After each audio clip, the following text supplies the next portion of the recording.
For anyone who doesn't know who Eric Adams is, he's New York City's current mayor, and just overall one of the worst people you could imagine. He pulled an Obama in regards to drinking water. I believe it was this clip. A major about face from city officials who now say the water at the Jacob Riis houses is safe to drink after a contamination scare that lasted an entire week. Mayor Adams went there trying to reassure residents by having a glass of tap water himself. But as CBS 2's Dave Carlin reports, some people still don't trust the turn of events. Jacob Riis houses residents are reeling from a week of water woes and mixed messages. Told their tap water was contaminated with arsenic. The city now claims that was not true after all. Attempting to demonstrate that it's now okay to turn the tap and drink water from the faucet was Mayor Eric Adams. Nothing's better than New York City water. It is okay to drink the water, and I want to thank all the city. Why don't we see him finish drinking it? Agencies that came together to supply temporary water during the Interesting cut. meantime, and we're just here to make sure that people know I'm drinking it. The water is safe to drink. The mayor drank some from a faucet in a particular building right behind me in 118, but I'm still not a believer. It's a little comforting, but I'm still a very... Listen, I will say this. Not necessarily in his defense, but the hardest local positions to hold are the ones in New York. All right? Because those people are some of the most skeptical motherfuckers on the planet. Okay? Like, listen, New Yorkers are used to trying to get scammed all the time. Just because there's so many tourist traps in New York. So they're very skeptical. It's like, why did you make an effort to come out here and drink the water? I trust it even less.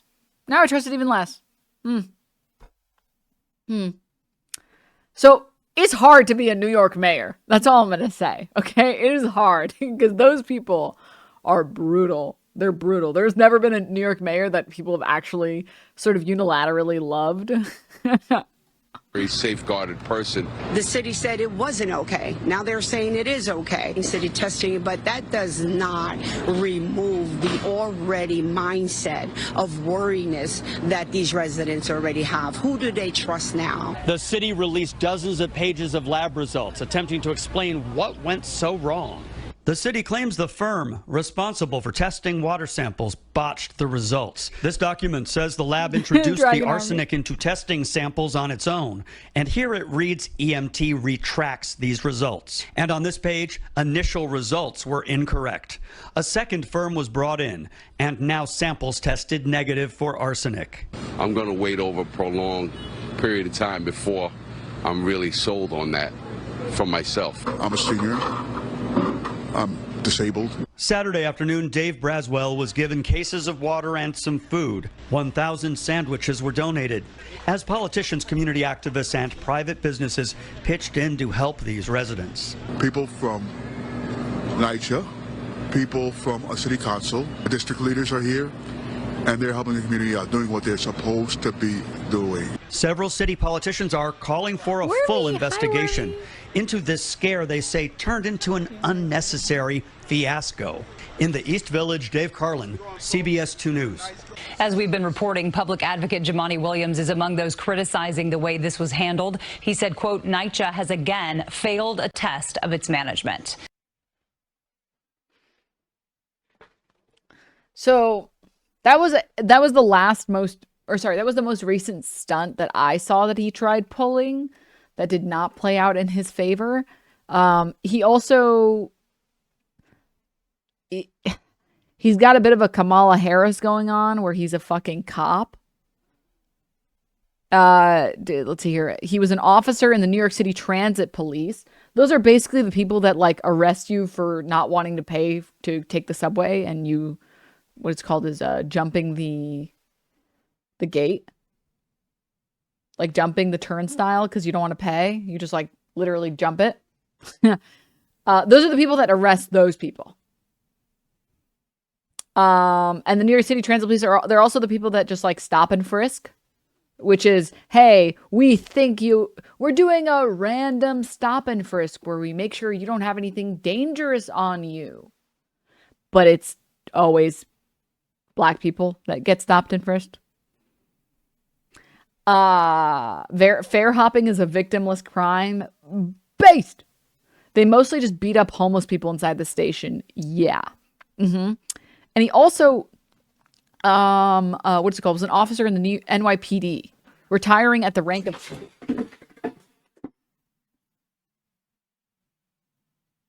Wormy?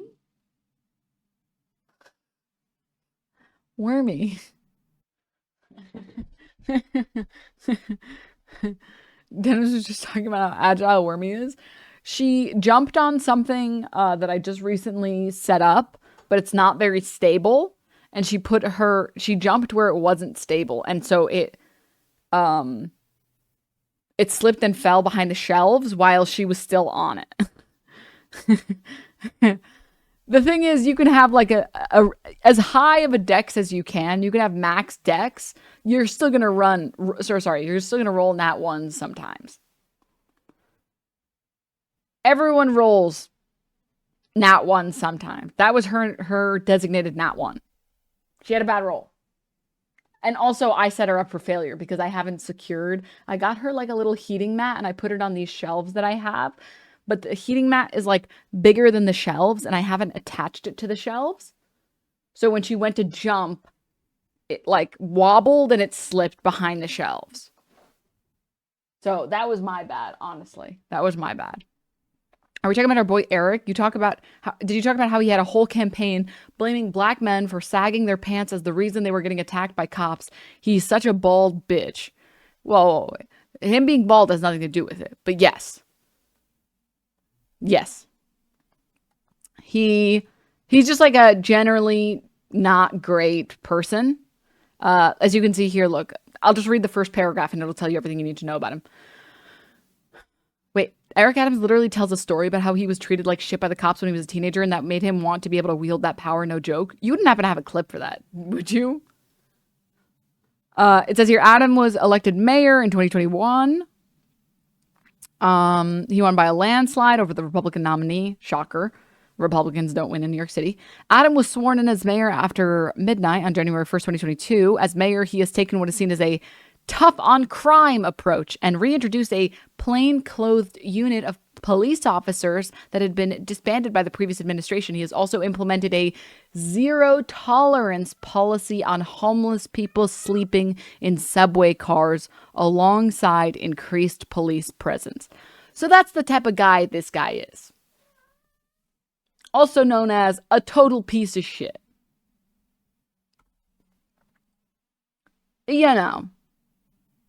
You guys understand. What do you mean zero tolerance? Like kill them?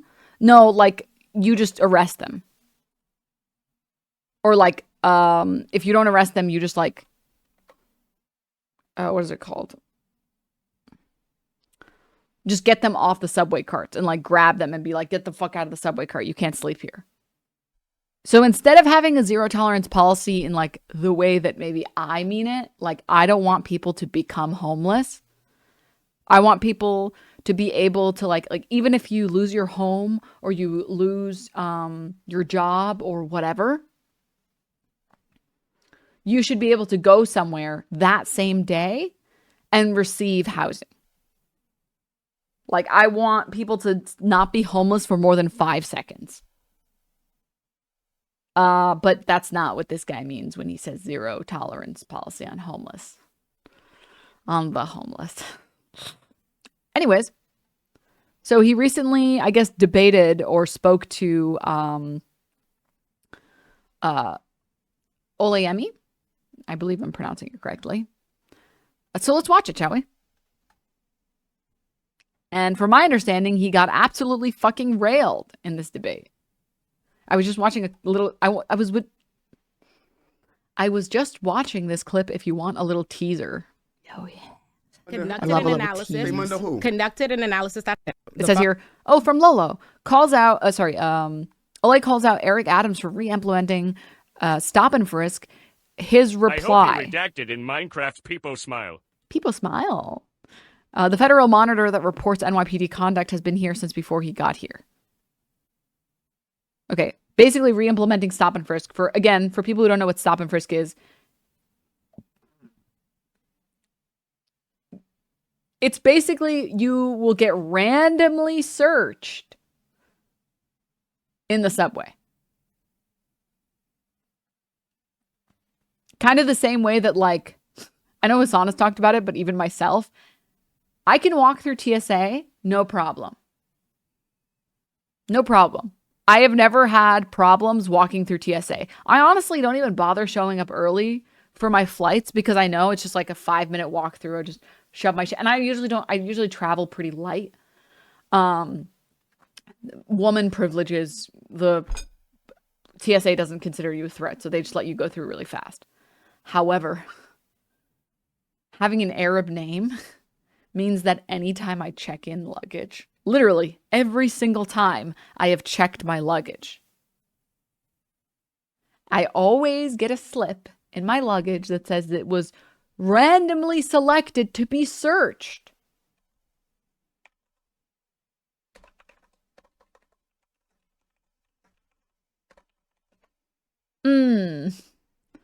Let me see if I can find a good picture of like the little sign.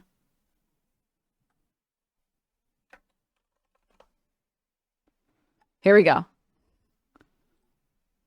I always get these. Anytime I give my luggage to the people and they throw it in the back of the plane or whatever, I don't know, whatever they do. This shit.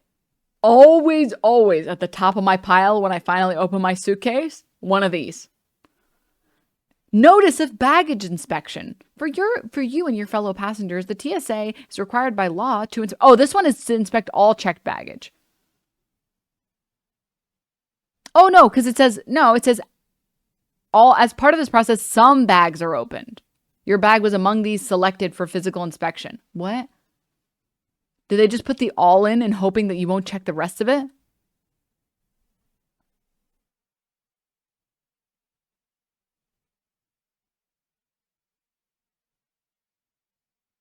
Huh?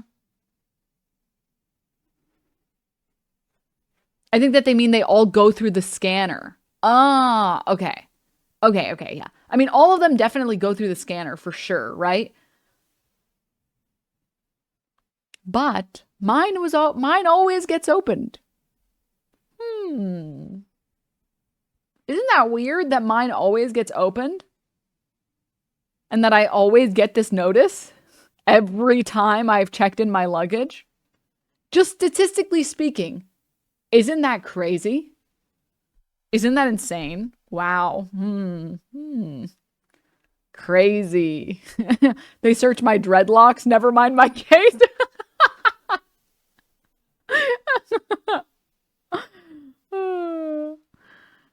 Oh, God. Go buy a lottery ticket with those odds? For real, man. For real. The clip you asked for wasn't a video, it was a news article. But have you ever wondered how he became a police officer? When Eric Adams was just 14 years old, he was in a gang, believe it or not.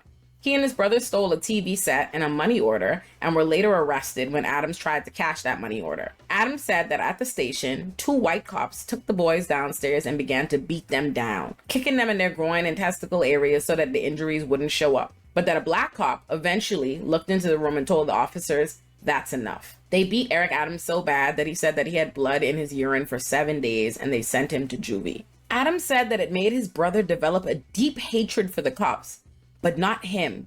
He was drawn to the power. These white men had beat the brakes off them, 2 teenage boys, and Eric Adams said that he thought to himself, the cops had a great hustle. But that in particular, he said, he was enamored by the black cop, the power that the black cop had to be able to tell the white cops to stop was the closest thing Eric Adams said that he'd seen to a black man being the equal of white folks. And he liked that. He said that he decided right then that the black cop was more powerful than the black petty criminals he had admired. that they had more clout, more juice, as the kids would say. And he wanted to become a black policeman so he could get in on the, quote, free drinks, the swagger, the respect, the fear. And that is a practice that we know Mixie Mayor Adams has taken full advantage of. That is why Eric Adams became a black cop. In his eyes, it was the closest he could get to being the equal of a white man. It was the most powerful he could become. It was how he could instill fear. He decided he would not be a criminal when he realized that as a black cop in his neighborhood, he could instill more fear, get more respect, and more perks. This realization by Adams was his recognition that we live in a police state, and he decided to buy in. It did not matter to him that the way that these officers were commanding respect and power was through abusing black men and boys just like himself. If he could be the black cop in the room, his takeaway was about power, not justice, not blackness, but power. Eric Adams does not care about police brutality, nor does he see being a police officer as a means of protecting black boys and men who are brutalized by the police. In March 2022, NYPD officers claimed an 18-year-old boy, Luis Manuel Monsanto, failed to stop for a traffic stop in the Bronx. So the officers chased the boy and opened fire on his vehicle, shooting him in the head, leaving him in critical condition. Officers are actually prohibited from opening fire on moving vehicles. So Eric Adams basically comes out as both a defense attorney and a judge for the police in the case and tells us that the police decision to open fire on the unarmed 18-year-old boy in a traffic stop, despite that being expressly against NYPD policy, is justified because the vehicle itself was a weapon. And he, in his infinite discernment, as Eric Adams reviewed all the evidence and determined without a shadow of a doubt that this young boy was going to roll over the officers with his car, a claim that has never been substantiated. Video has never emerged evidencing this. No weapons were ever recovered from the boy's car, and he was never charged for any criminal activity whatsoever. And in the days where vehicles are used in terrorist attacks to drive into crowds, we're dealing with a different moment in policing, and we'll continue to train our police officers to deal with how now vehicles are used as weapons to harm innocent people as well as police officers. So this was not a rolling back. This was not a backing up. This was a very clear attempt to drive at a police officer. Eric Adams really manages to position the police officers as under attack. And I find that especially ballsy of him to remind us that people are using vehicles in terroristic attacks. Anywho, yeah, basically, she finally got the opportunity to talk to him and rip him a new one.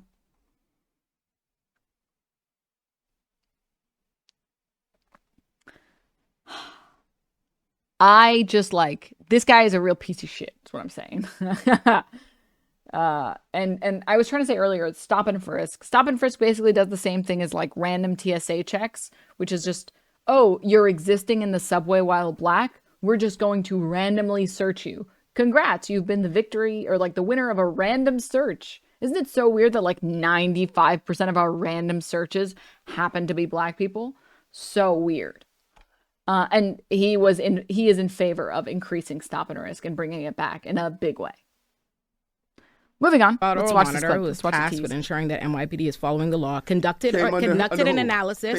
Conducted an analysis that happened 8 years ago, but they're still here monitoring what you're doing. And they said that you have brought back stop and frisk policies that are worse than they saw even during the Bloomberg era. But more importantly, they analyzed the neighborhood safe. Show me that. I could show you the report is available, and I know it's been available to you because your spokesperson has commented on it. They did an analysis of over 10 precincts, you can't keep putting out 10 stuff different that's precincts. factual, That is factual. There's a federal monitor reporting to Judge T. Swain on it and presenting the information. They said that, yes, listen, let me finish so you can peel it back. They conducted an analysis of 10 different precincts, and of the stops of 10 different precincts, they found that 97% of them, by the way, of the neighborhood safety teams that were disbanded in 2020 because of their disproportionate abuse against Black and Hispanic people that you revived, they analyzed 10 of those different neighborhood safety teams and found that they're conducting 97% of their stops on Black and brown people, and a quarter of them are unconstitutional. That's what the federal monitor said, not me. Yeah. And at the same time, let's be clear on this, because what you're giving the perception of, this is a federal monitor that came in long before I was mayor. Can we agree on that? Yes, they monitor NYPD, not you specifically. So, yeah. Very like Candace Owens type of shit. Let's watch, shall we? I think I've given enough context. I think everybody here is now educated on this guy. Let's go. Wake that ass up in the morning. The Breakfast Club. Yep, and we got a special guest in the building today. Ladies and gentlemen, the mayor Eric of New Adams York City, here. Eric Adams. And we also have lawyer and political commentator. So gaudy, this chair. Sorry to be a hater. Such a gaudy chair. Unless it's ironic, in which case. Olurinatti here. Good morning. Good morning, Mayor. What's How happening? you feeling, Mayor? Good. You know, even before we get into the conversation, I was with Jordan the other day, my son, and somehow your name came up. Mm-hmm. And there was a group of young people in the room talking about politics. It's amazing how so many people are into politics now. And they came up with saying something about, there were people saying that how you were trying to push Trump. And so Jordan pulled up this video, one of your shows, where you broke down each time you were talking about what was wrong about his race. Absolutely. And just broke it down piece by piece. And Jordan said, Dad, you know what? Truth doesn't matter anymore with folks.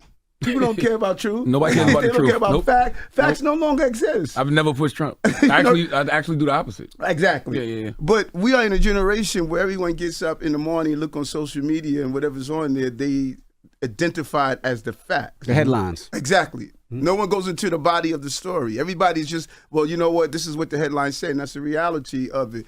And so it was like an eye-opener for him of how I said, Jordan, for over and over again, that one moment took away all those years of me saying, have your own facts. Don't let anybody define for you. You define for yourself. That's right. You know, and that's the power of this microphone. That's the power of media. Putting those facts out. If we don't control the message will control us. We got a lot to talk about today. A lot. Your city. So yes. Today we reported earlier about congestion pricing, right? Yes. What's your thoughts on that? I think it's gonna cripple New York City. You got a lot of people. The tolls already high. It's $17, I think, for George Washington, $11 for the Midtown tunnels. Parking is extremely high, and now getting into the city, it's gonna hurt a lot of people to even drive in the city, and people are scared of the subways. You know, with everything been going. As a born and raised New Yorker, I have happy dreams where I wake up giggling where Eric falls through a subway grate and he has to live out the rest of his life with the rats. That would be a fitting life for him. That would be he deserves it. But you know who doesn't deserve it? The rats. Hopefully they kill him in the first night and chew apart his like body. Because those rats will fuck you up, man. Rats are as fierce as the people, I swear to God. Personally, as a year of the rat. Me. That's right. I'm year of the rat. Yeah. The best zodiac. I'm just gonna say it. I wish them the best. I wish them the best. Okay. The rat goes like this. And great, thank you to 18 months. What if Master Splinter beat the shit out of Eric Adams? Now that would be great. On people getting pushed into the train stations, crime, and people are scared of New York City. That's a lot. Let's unpack. Let's do the first one first. So what's the congestion pricing happening? To a lot. I have. Hold on to a lot. Sorry, I really gotta pee. Let me just go pee really quickly. Break it down for a moment. Let's break it down in pieces so we can really understand it. First, let's deal with the stuff about people are scared of the subways. When I became mayor, no one wanted to be on the subway. We got over 4 million daily riders. I was talking to one of my guys. I was talking to a sister the other day, and she said, you have about 200-300 crimes happening on the subway system. We have 6 felonies a day on our subway system out of 4 million riders. Look at those numbers. Our subway system is a safe system. And we put in additional 1,000 officers to do the high visibility, to deal with the reality, because safety is not only felt, it's perceived. So if those 6 felonies, we got to get rid of. We're clear on that. But people are back on our subway system. But when you deal with specifically congestion prices, a lot of people don't realize these are the city streets, but we had no authority on it. Albany passed the law and turned it over to the MTA. This is the MTA's baby. They should have allowed the city to be able to control how congestion pricing was done. So that $15, we were able to fight to get $100 million to deal with the environmental impact in the Bronx. We were able to fight to get those who are shift workers to get a discount, those who make less than $50,000 to get a discount. But this was a bill that came out of Albany. So you don't agree with it, or do you agree with it? No, I agree we got to deal with something with the congestion in our city, but you don't pass on the cost of that on low-income New Yorkers or those who have to come to Manhattan. You may have to have go into your chemotherapy, and this is the doctor you have to go to. You should not be hit over the head because of that. People that live in the area. They're saying that people that actually live in the area, when they drive, if they got to drive uptown to the doctor or they got to drive, they get charged too. But I'm not feeling people that live in the area. Central Manhattan, south of 60th Street, has the best transportation system on the globe. You got crosstown trains, you have south and north trains, you have buses that go across town. I have to hear that again. South of 60th Street has the best transportation system on the globe. I'm going to tell you real quick, that's cap. That's cap. Cap, cap, cap. Literally the most cap I've ever capped. Okay? I'm going to be honest with you guys. Bro has never been outside the U.S. Yeah. Yeah. Jesus. Don't get me wrong. New York's transit is probably the best in the country. I've never ridden in Chicago's public transport, so I can't speak on Chicago. I've heard Chicago is pretty good as well. But New York's transit is probably the best in the country. In just like how much land it covers. It's like not the cleanest train system, and that's not the best train system, but you can go anywhere in New York City on the trains and on the buses. Like, as long as you're in one of the 5 boroughs, the trains and the buses will take you where you need to go. It's the most expansive. Exactly. Yes. He's been to Israel. He's mentioned wanting a retirement home in the West Bank. Bruh. Also, someone else shared something as well, saying, have you heard the story of him carrying a dead officer's photo in his wallet and telling some fake personal story about it? LMAO? No, I haven't. I haven't. I have not. No, that's crazy, and I totally believe it. So, all of that is to say, I'm sure that I'm going to take a guess here and say that New York probably has the best transit in the country. Just because there's so much, it's like wide coverage. And it's relatively fast. Like, you don't wait that long for a train. It's like just during rush hour, it's a little bit annoying. You said him being bald had nothing to do with it. And yet, 3 bald men in this interview are all glazing one another. I think the bald community needs to respond to that. Because you bring up a good point. So I think the bald community needs to respond to these claims. Didn't they like crumple it and dip it in coffee to make it look old or fake? Or is that fake? I have no idea. I totally believe it. How aptly Luther-esque. Yeah. He doesn't speak for us. Asmund Bald has to respond. Don't call him Asmund Bald. Stop.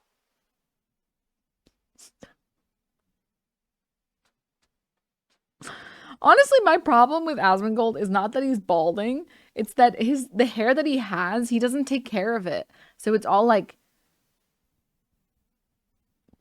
like, you know, as my mom likes to call it, when my hair gets really frizzy to the point where it looks like it's been fried, or when I've done too much hair straightening on my hair and it looks fried, she likes to call it broom hair. Because your hair looks like the bottom of a fucking broom. That's my problem with Asmongold. That his hair, it has like this type of texture. Like, bro, baby girl, leave the conditioner on for more than a minute. Please leave it on. Why does it look stringy? Like, why does it look stringy? Is it because the roaches are chewing on it in his sleep? Who knows? Who knows? I don't. I don't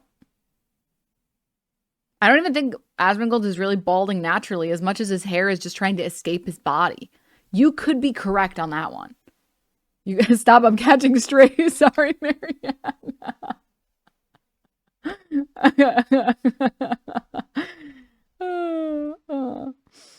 To be fair, hair health is tied to diet, right? My boy is eating Taco Bell all day. Yeah. Anywho, moving on. You got crosstown trains. You have south and north trains. You have buses that go across town. There's no place else on the globe that you have the greatest access to public transportation than people south of 60th Street. So I'm not feeling them. If they're saying that... Oh, Majority Report. Thank you guys for the raid. Hi. Hi. Hello. Hi, guys. Hello, Raiders. Hope you guys had a good time over at the Majority Report channel. We're watching the Olurinatti roast into Eric Adams. And it's supposed to be pretty good. We don't want to pay. You know what? You need to get on the train. I take the train, so you could get on the train. I'm talking about low-income New Yorkers should not have to carry the burden of that. And we ask to have more and a greater input and the shaping of that, but we don't. People don't often realize we're creatures of Albany. Albany passed the laws. We have to implement the laws that are down here. Yeah. Has Eric been sputtering about Burger King yet? Olurinatti frame broiled his head.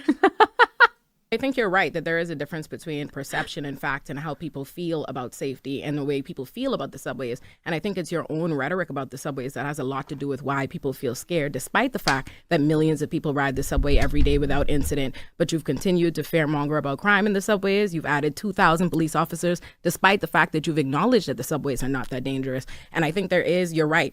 And poor New Yorkers should not be the ones who bear the brunt of this, but they will if they already have the subway being turned into a place that they have to fear, that there's a National Guard, that there's a hyper visibility of police, that they're trying to stop people with certain records from even using them, and now you have this congestion price. So how do you reconcile that? Well, let's go before. First of all, I would love to give me the quotes on my rhetoric because I'm lost on that. Can you give me the quotes? Oh, that you fairmonger about the subways? Yeah, you've consistently done that since the day one of your administration. One of the first things you did was add 1,000 officers to the subway because you claimed that the subways are unrideable. You and Hochul did this and said how dangerous it is, and you recently did that when you deployed the National Guard. Sister, but that wasn't my question, Queen. My question was, what was my fear mongering? What did I say? You continuously say, I could point to a number of videos and quotes and everything from you, but you've said repeatedly that the subways are dangerous, that New York is dangerous. You complain about crime relentlessly. So what I'm saying to you is, if you are saying that New York is the safest city, it's one of the safest big cities in this country, which is true, and you're recognizing that the subway stations are in fact not half as dangerous as they're presented to be, I'm saying, how do you reconcile how your rhetoric has played into people's fear? Okay. And not even just rhetoric, I would say the actions, because she's right. If you tell us which is different, different. But it's the same thing, though. If you put 1,000 police officers in the subway, 2,000 police officers in the subway, that don't make us feel safe. We think something's wrong if you're doing that. Let me peel back again, because you got to always peel back this stuff, because oftentimes how you're depicted. Please, sir, peel it back. In the media that I don't control is how people interpret you. I didn't put the National Guards in the subway. The governor did. I know, but I know what you said. But you said, Eric. You stood with Governor Kathy Hochul and you co-signed that decision. You did. And I'm not saying this as someone who's following social media. I'm saying that as an attorney in the city and an activist who follows everything that you do. Yeah, I'm glad you do. Because then you realize how I turned the city around if you follow everything I do. You realize I would say no, but we could get to that next. Loosen up your tie, man, Adam. It's going to be a long day. Listen, and I enjoy every moment of it. That's right. Because this is what I do. Right. When you come with a serious history, if you follow everything I do, you know how long I've been doing this, and you know what my record is. So let's peel back what you just stated. When fear is perceived and felt, that's what fear is. So no matter, as I shared, that we have 6 felony crimes a day with 4 million riders, if people feel unsafe, when we get in the subway system, I ride the subway system, and I talk to commuters, and I say, what are you feeling, and how do I help you with that fear? They say, Eric, we see more visible uniform officers in our subway system. We're gonna feel safer. We got it. We got it. Oh, let me. Can I peel You can talk. You can peel it back. So we got it that the numbers are down. We got it. They're gonna force him into an early retirement. We're back on the subway system post-COVID. But when we see, this is what the public is saying, when we see the visible presence of a uniform officer, we feel safer. Now, you may say, Eric, I don't want to see a visible presence of a uniform officer. And that's cool. But that's not what the overwhelming number of New Yorkers are saying. And I'm saying to you, the New York City Comptroller, Brad Lander, recently put out a report finding that 50% of the city is disappointed and does not feel safe based on your rhetoric about the subways and your Oh, my wormy cat. Guys, today is a monumentous day. Wormy's laying on my desk. This is the first time she's laid on my desk while I've been streaming in like months. Da Wormy. Da Wormy. Oh, she's so cute. I just want to like squeeze her. Sorry. Dude, for people who missed what he just said, and what she just said, he claimed, no, you don't get it. When people see the police in sorry, no, Wormy, stay. I just needed my mouse. When people see the police in the train, on the train stations, they feel safe. And she said, oh, but what about like the recent, was it study that the comptroller did that showed that 50% of the people in New York don't feel safer right now, and that's not actually working. What do you think about that? 50%. And I'm saying to you, the New York City Comptroller, Brad Lander, recently put out a report finding that 50% of the city is disappointed and does not feel safe based on your rhetoric about the subways and your over-police presence. Okay, but sister, first of all, that's not what it says based on Eric's rhetoric. That's not, you keep using... No. Did they say based on Eric's rhetoric? Do you want to talk about based on your specific... No, sister, I'm going back to what you said, because you're an attorney. They have. Did they say based on Eric's rhetoric? They have. The city is... They have multiple reports. The New York Times, the Gothamist, the city comptroller, and the Federal Monitor, who's tasked with making sure that NYPD and Rikers are in compliance with the law, have both submitted reports saying that since you became mayor, there's been a return of stop and frisk, that there have been over 15,000 stops, 97% of whom have been on Black and Hispanic people. A fourth of those stops and searches have been unconstitutional, and they've yielded very few results. Now let's peel it back. Eric Adams, 100 Blacks in Law Enforcement, testified in federal court that the federal court judge stated, based on Eric's testimony, we are going to rule against the police department. We were dealing with 1 million stops a year when I was with 100 Blacks in Law Enforcement. My advocacy is what turned it around from that 1 million stops a year. Look at the numbers right now. I am looking at the numbers. My advocacy and showing how to do policing correctly, because it's not that you want to eradicate proper police practices, you must make sure they do them right. And that is what I have been able to accomplish in this city, taking over 13,000 guns off the streets of the city of New York, who the victims are Black and brown people. When I go to community meetings and talk to community residents, they don't tell me, Eric, we don't want more police.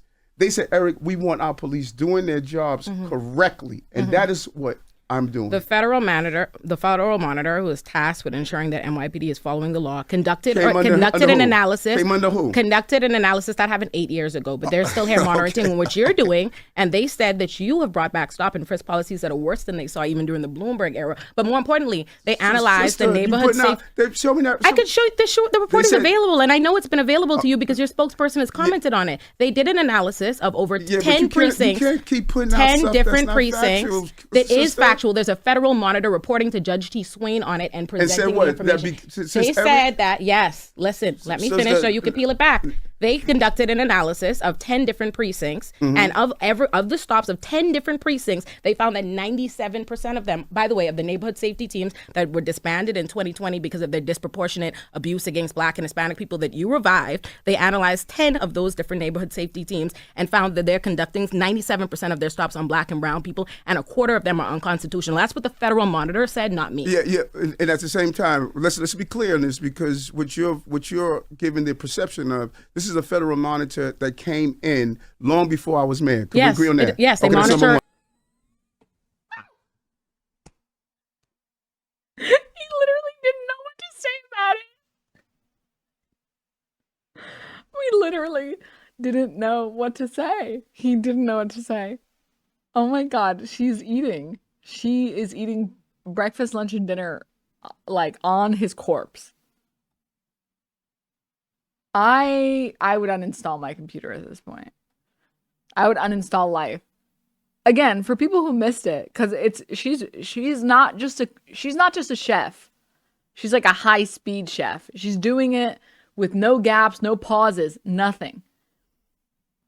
She said a federal monitor came in that showed that the stop and frisks were unconstitutional, and that 90 to 95% of the people chosen for random stop and frisks were Black and brown people. And this is what he had to say about it. He says, this is the same time. People of those different neighborhood safety teams, and found that they're conducting 97% of their stops on Black and brown people, and a quarter of them are unconstitutional. That's what the Federal... 97% of them are on Black and brown people, and a quarter of those stop and frisks were unconstitutional. And this is what he has to say. Yeah, that's what the Federal Monitor said, not me. And at the same time, let's be clear, because what you're giving the perception of, this is a Federal Monitor that came in long before I was not married, but like, could we agree on that? Yes, not me specifically. Monitor said, not me. Yeah, and at the same time, let's be clear on this, because what you're giving the perception of, this is a Federal Monitor that came in long before I was mayor. Can we agree on that? Yes, they monitor NYPD, not you specifically. You're the mayor. Right. Number two, I have been the mayor for 2 years and 3 months. We've had a tradition of over-policing for generations. And they said it's worse now that you're here. That I fought for. We had issues of over-policing for generations that I fought for. We acknowledge what my history is in this place? I love this. I love this so much. Hey, you realize that stop and frisk historically has been very unconstitutional, and it has wrongfully targeted brown and Black people more than any other group. And you want to bring it back. Yeah, but what if it was just like a prank, bro? Like, what if it was good this time? It's not going to be, but what if? What do you mean? So 2 years and 3 months, we are turning around, not only over policing, but we're turning around the crime. Because when I came to this city, we had a 40% increase in crime. And most of that crime, Black and brown communities. You became mayor after a global pandemic in which there was record unemployment, business loss, homelessness, and you're not drawing that connection to it. You're making no. But what I'm saying is crime is connected to what is happening in the city and the experiences of people. This is the most expensive city in the world. We had a global pandemic where businesses closed and people were out of work. So if you saw crime, it was connected to that. But you're saying also private sector jobs. Come on. Also, you're saying that you've turned it around, NYPD's abuses. But just last year, we paid out $150 million in settling police misconduct from NYPD, and that was double the number. That's double the number in police misconduct since you became mayor. I noticed something. I noticed how much passion and commitment you have. It's one of your constituents. Right. Yeah, and I'm one of my constituents too now. Right. I just have to say one thing. My favorite form of sexism is when men are like, I really just admire your passion, which is code for stop yelling at me. Stop it. Stop. And it's so good. Oh my God. It's like inject it right into my veins, bro. I am addicted. You know what I'm saying? And I grew up in the city. I noticed, and this is what I hear often of those who articulate.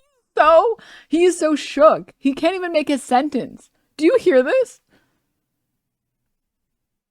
Your constituents. Right. Yeah, and I'm one of my constituents too now. Right, right. You know what I'm saying? And I grew up in the city. I noticed, and this is what I hear often of those who articulate when a person in a blue uniform commits an inappropriate act. Balance that with what we're doing to take the violence out of our community. Charlemagne, help me.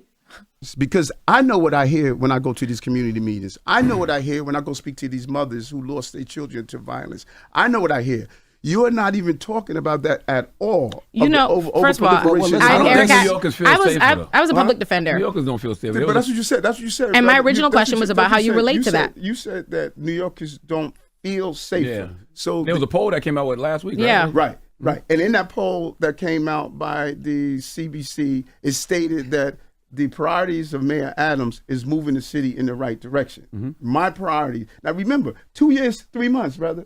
2 years, 3 months. I inherited a pandemic. I inherited 180,000 migrants and asylum seekers that can't work, that we have to house them every day. I inherited.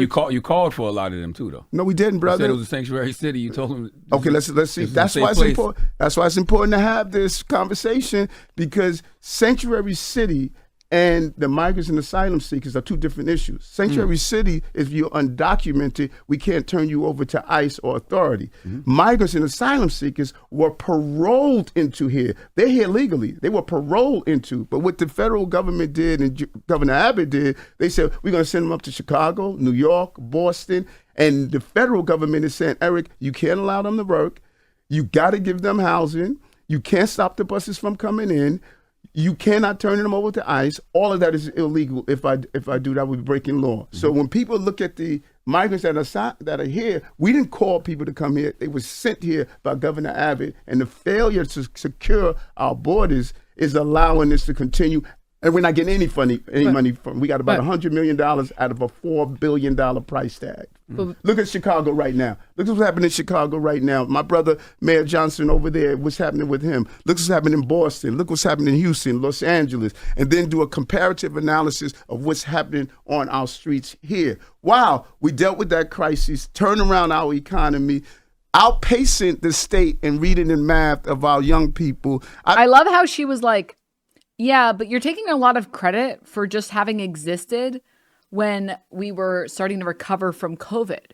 Like, you have to understand COVID made everyone go in lockdown. People lost their jobs. People lost their businesses, etc. And so,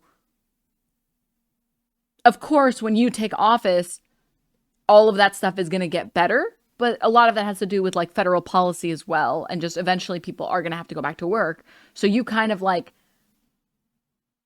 came in when it was already going to be on the upturn. Like when we already got vaccines. You basically were sworn in office once vaccines were federally like available, like across, like nationally available. And he's like, yeah, but did you see Chicago and Boston? Our city's doing better. And the economy's good. And she's like, that doesn't answer my question.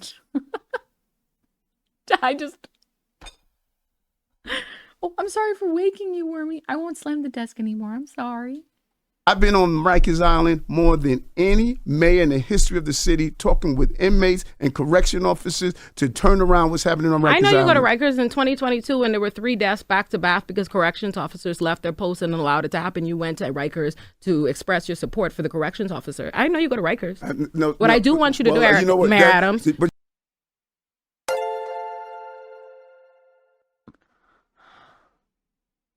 Oh my cooking.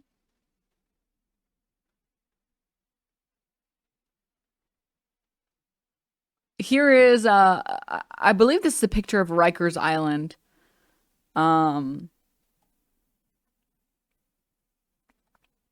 TLDR,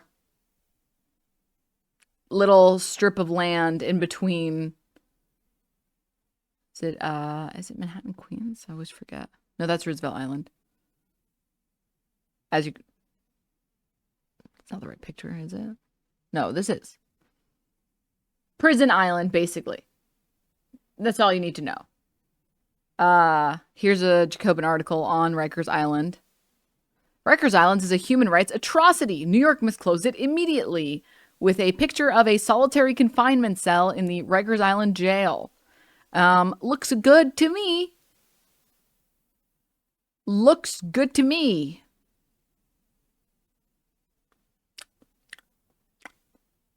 Looks good.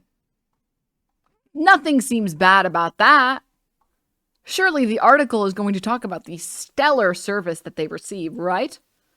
Is that a Silent Hill screenshot? 12 people held in custody in Rikers have died in 2021 thus far. In May, a court-appointed federal monitor found a pervasive level of disorder and chaos, with the use of force by guards up 200% from 4 years ago. Last month, the same monitor filed an emergency letter about the conditions deteriorating even further. The chief medical officer at Rikers Island wrote a letter to the city council to blow the whistle on a collapse in basic jail operations and a new and worsening emergency that threatens the health and well-being of everyone who works and resides in city jails.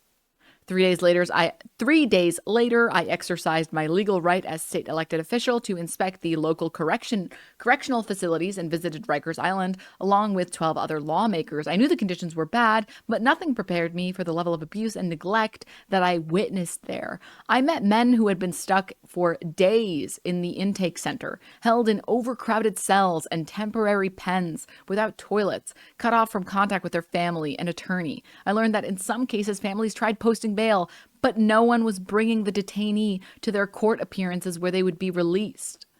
Many were there for tiny infractions such as missing curfew on a parole or getting into a fight at a barbecue. I met men with broken bones who were not being given medical treatment. On the floor, there was garbage, cockroaches, human feces, and urine. Most toilets were broken, so men were given plastic bags to defecate in. Many reported only eating one meal a day and often had to beg for it. Everyone was thirsty and had limited or no access to water. The temperature in some areas is sweltering in the summer heat, and there is no air conditioning. New York gets really fucking hot, in case anyone hasn't been, and it gets really humid. I assume that there's like a place in hell, which is just you getting on a humid subway train filled to the brim with people during rush hour. Because that is a heat you will not experience anywhere else, especially, God forbid, when your skin, because it's summer, nobody's wearing sweaters. So your bare skin touches somebody else's bare skin and you peel yourself off them because the trains are packed. And you get someone's hot breath on your neck and it's never good. It's not good. Let's peel it back. Let's peel it back. So yeah. Living in New York without a air conditioner is hell. It is genuinely hell on earth. It gets really hot. For him to say, I visited Rikers Island, I have. And then for her to immediately call him out and say, yeah, you went there to show your support for the officers. Correction officers to turn around what's happening on Rikers Island. I know you go to Rikers in 2022 and there were 3 deaths back to back because corrections officers left their posts and allowed it to happen. You went to Rikers to express your support for the corrections officer. I know you go to Rikers. I do want you to do, Eric, Mayor Adams. But you keep giving out misinformation. It's not misinformation, Mayor Adams. I'm quoting the monitor. I was on Rikers Island this week. With a group of 12 young brothers who recommitted themselves to Christ. I went to see them in the morning. Sorry. We prayed together because they said this is not the first time you've been here. You've been here over and over, visiting us, talking to us, nurturing us. It's it's such a fuck you when people in positions of power talk about like helping people pray to Christ. It's like they don't need to pray to Christ. You're in a position of power. You can fix their lives. Why are you telling them to pray? You can get them you can literally fix the reasons that they are praying in the first place. The rest of us say that we're giving our thoughts and prayers to people because we don't have the power to materially change their lives. When you're an elected official and you say that shit, it is such a fuck you. It's such a fuck you because you actually have the power to change that. You are the higher power in that situation. I love how every comeback is just a conversation he's had. Yeah, every comeback is like, you know, well, I went to this guy and I spoke to him and he said I was doing a good job. So, I mean, if you think about it, you know, you say that the federal monitor shows that I'm doing a bad job, but this guy that I made up said I did a good job. It's really a he said, she said type of situation, to be honest. I know what it's like to be locked up because I was locked up as a child. I know you were. So I know what it's like to be treated unfairly because I'm dyslexic. When you do an analysis of the number of young brothers, just like Cutie Cinderella. Sorry, I don't know why that came into my mind. Sorry. Brothers and sisters who are in Rikers or in jail, they're dealing with learning disabilities because they were never given the support that they have. That's why I have dyslexia. I just think it's just like I have to watch the clip. I don't care. I have to watch it. Maya, Cutie, dyslexic. Why? You know what I don't understand? The audacity to make certain words in English impossible to spell and impossible to say about things that don't make sense to make them. Like the word lisp. Are you fucking kidding me? So when people say that they have a lisp, they can embarrass themselves as they say it. What a fuck you. Or like the word dyslexic. Why is it spelled that way? I am not dyslexic and I have a hard time remembering how to spell it. I'm like, wait, is it DYS or is it DS? Why? Or what about what about the word foreigner?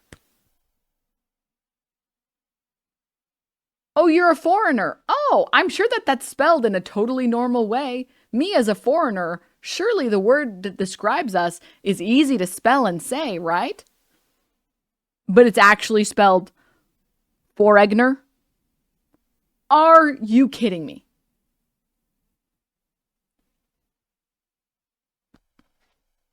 Oh, the fear of long words. Hippopotomonstrousesquippedaliophobia refers to the phobia or fear of long words. Are you kidding me? Like, why is this one Gensis and this one is not Arkansas? Why? Anyways, on the topic of dyslexia, he just like Cutie for real. I love this clip so much. What? Rudy. Who's Rudy? I'm not that old. Come on. Really, chat? Who's Rudy and what's his penis? I'm dyslexic and it's Randy. Are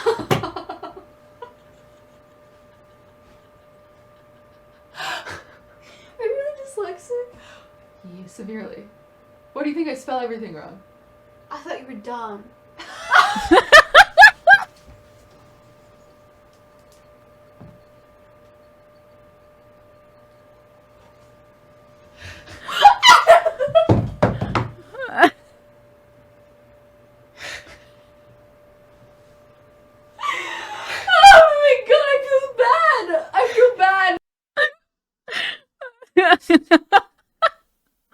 He just like Cutie for real, getting treated unfairly for your dyslexia.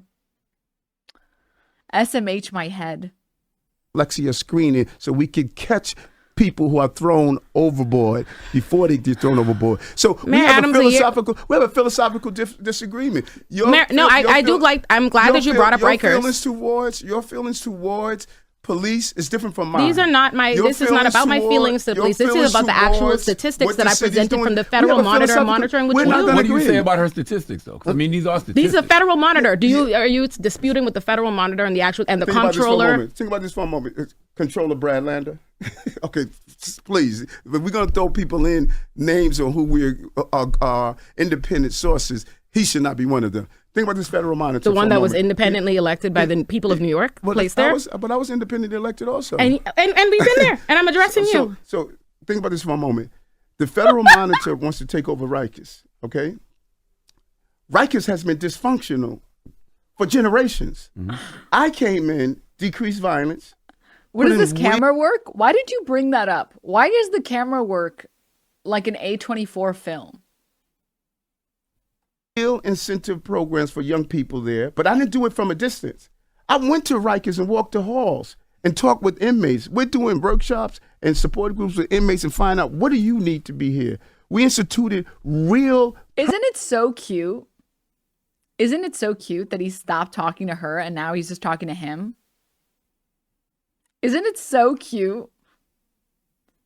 Because he realized he was getting schooled and he's just staring Charlemagne down. Turnaround programs there with the sisters that's now the correction officer. I mean, that's the commission of correction there. So I didn't do like other mayors. I didn't sit back and say, let me just turn my back on what's Rikers. I said to those Rikers inmates when I got elected, I'm coming here, I'm going to see what you're going through, and I want to make sure you leave here better than how you got here in the first place. And we started instituting programs to do so. So that same Federal Monitor, go look at the federal prisons. That Federal Monitor wanted to take over our prisons after I had it only 2 years and 3 months. No, they wanted to take over my first year. Although crime was going, violence was going down, and people say, "Well, Eric, people are dying on Rikers. Look at how they died. People are coming into Rikers in terrible medical conditions and not getting their medical appointments. It's not that they were dying because correction officers were killing them. You realize that's worse, right? You realize that's worse. Because, I am not... Listen, I'm willing to be realistic. It's going to take some time for us to get to the point where we have safe, secure prisons. It's going to take some time. It's going to take a lot of, building new facilities, actually building stable cells, putting in, what is it called? Systems to help the safety of prisoners. Because, if you're a correctional facility officer, I guess, and you guys wake up the next morning and a guy got stabbed. Yeah, that's pretty fucked up. However, there's a universe there where a corrections officer, thank you. There's a universe there where it's fuck, this is going to take a lot of time to set up systems that actually keep people safe. And people don't have to worry about getting shivved. It's not hard to get people with sicknesses care. You realize it's worse to say, oh, but they were already dying when they came to us. And then we did nothing. Then oh, well, a lot of the inmate deaths are inter-inmate murders and stuff. And we do our best with that, but we don't have the facilities and the resources to be able to improve security to make sure that that doesn't happen. That's I don't even understand. Gremlo, hey, how's it going? Thank you for 17 months. People were coming in with heart problems, but they were overdosing on drugs. When will people in Rikers start to feel that? Because I know I got people that are in Rikers right now serving time, and they hate it. They think it's disgusting. They're trying to raise awareness to it. Who likes shells, brother? Who likes shells? Respectfully, Mayor Adams, fundamentally, the things that you were saying is untrue. You actually cut $17 million that were used for classes for people at Rikers to re-enter society. Those were cut under your administration. Check out the programs. Those were cut under your administration. He's not even talking. He won't look at her. Oh my God, dude. Oh my God. He's such a little pussy ass, weak ass little bitch. Average cop behavior. I'll say it. I'll say it. He's a bitch-made little bitch-ass cop. As soon as he doesn't have the power to just arrest someone for non-compliance, he doesn't know what to do. He's like,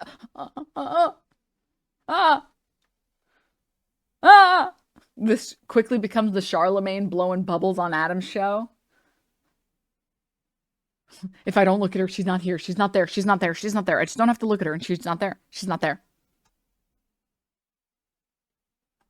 We were spending millions of dollars. 31 people have died at Rikers since Eric Adams became mayor. Millions of dollars for these professional folks to do these programs, reentry programs, millions of dollars, 7 people sitting inside the class.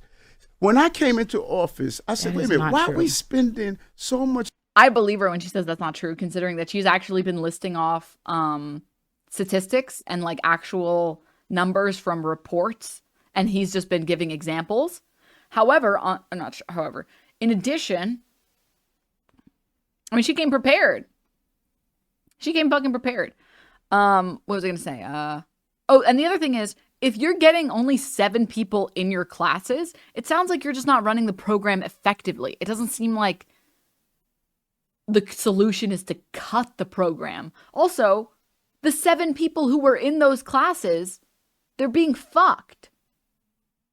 Like the 7 people, now you just made the problem worse. Like what? If you feel that like the programs aren't effective, it sounds like there needs to be serious restructuring on how that funding is used, and there needs to be serious restructuring on how the prison operates. I mean, school is mandatory for kids. DNM love. We can't make school mandatory for prison inmates? I don't believe you. I just don't believe you. Like, what? Okay, sure. Sure, buddy. Uh-huh. I fucking hate our mayor. I voted for Catherine Garcia, who should have won, but it was the first ranked choice election in the city, so the vast majority of the people didn't know how it worked. Yeah. It's sad, but it is what it is. Much money on programs, but our people are still in these bad conditions. They should reduce your sentence if you go to prison school. That would be a great idea. If there are classes on like how to reintegrate in society and you are willing to go to them, you should have your sentence reduced. If you are participating and passing whatever exams they have, I don't see why your sentence shouldn't be reduced. At the very least for non-violent crimes, for non-violent offenses. If you had a little bit of fucking, well, weed is legal now, but let's say pre-legalization. If you had a little bit of weed on you and you're like, I am dedicating myself to being like a good inmate. Look at all these classes I took. I won't have weed on me anymore, I swear. Fucking take that guy out. He clearly understands. He clearly shouldn't be in fucking prison anymore. Are you kidding me? People have profitized poverty.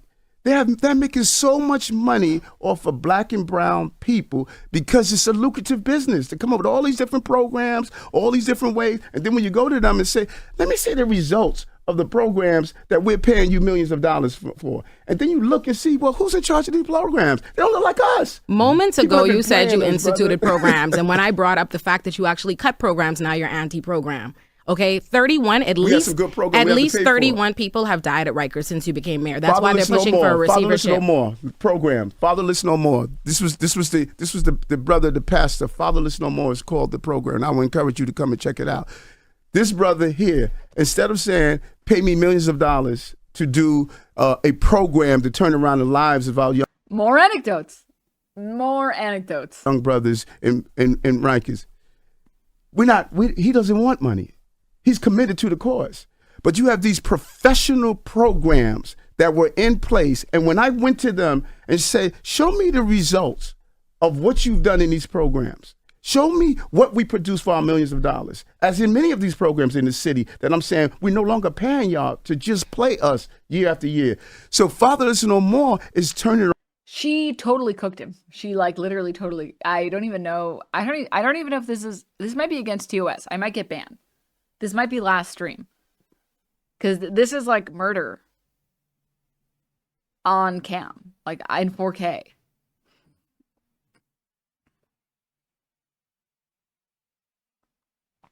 He's like, him. Well, I actually increased programs. Her. No, you didn't. You ripped apart the prison programs for schooling and you took away millions of dollars. Him. Well, the programs were bad anyways, and that's why I removed them. Her. Wait, so you said you added programs and now you're saying you're anti-program. Him.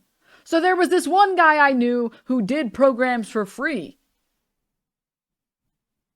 Okay. Huh? I don't understand. Was that supposed to be a response? Huh? Around the lives of people, not being paid millions of dollars for it. If we're really true to what we say we want to do, why do we have to pay you millions of dollars to do it? You know, why don't you come on Rikers like I do and volunteer? Why don't you come and really be committed? Because people are not committed to us, brother. They've been playing us. You know, this is a street hustle that have been going on for years, and people have eaten off of the dysfunctionality of watching us stay in these permanent states of being. A lot of people are upset too, and they feel like the prison reform is bad for New York City. They're saying people do crimes, they get out immediately, and then they commit the crimes. We just seen an officer that passed away a couple of days ago, rest in peace to him, and always healing energy to his family. But they say that individual was arrested for a gun and has a record the size of we don't know what. And they're saying that people are doing crimes and they're getting back out. Officers don't want to arrest people. A lot of officers don't even want to be officers anymore because the people that they're arresting get out so fast. So what do you say to that? And brother, let me tell you something. I say this term all the time. Idealism collides with realism. This far leftist mindset that believes we should not have a criminal justice system in place, we're going to look like some of these other cities that you're seeing with a lack of a criminal justice system in place. We're losing correction officers. We're losing district attorneys. We're losing police officers. We're losing probation officers. I just have no words. We're losing I don't school have any safety words. agents. Every piece of our public safety apparatus that the everyday working class person wants, we're seeing. Charlemagne be like, there was this one guy who came out of the prison system and he killed the cop that arrested him. And now people don't want to be cops. Mayor be like, exactly. You get it. You get it. And we don't want to be like one of those lawless, far leftist lands, do we? Olay be like, you know, that's not true. That's literally not true. I don't even know where we're just making shit up now. We're just writing fanfic now. It all of a sudden erode. And also, yeah, he was out on cash bail. I guess cash bail doesn't work.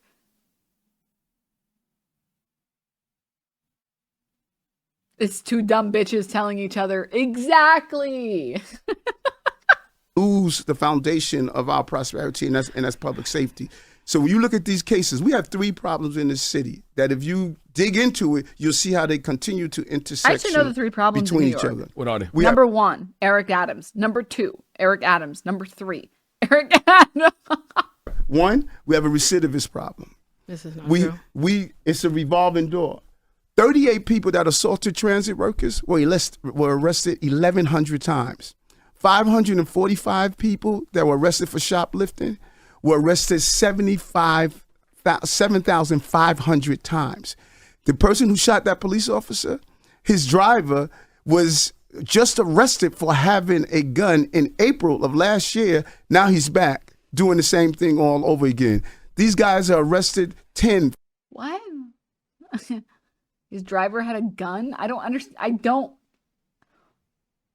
I'm just gonna assume I didn't understand what he was trying to say. 15 times. It's a small population of people that are repeated offenders. The second problem that we have in the city is a severe mental health problem. I'm not talking about just somebody that's depressed, someone that's going through a bad day. I'm talking about a severe mental health problem.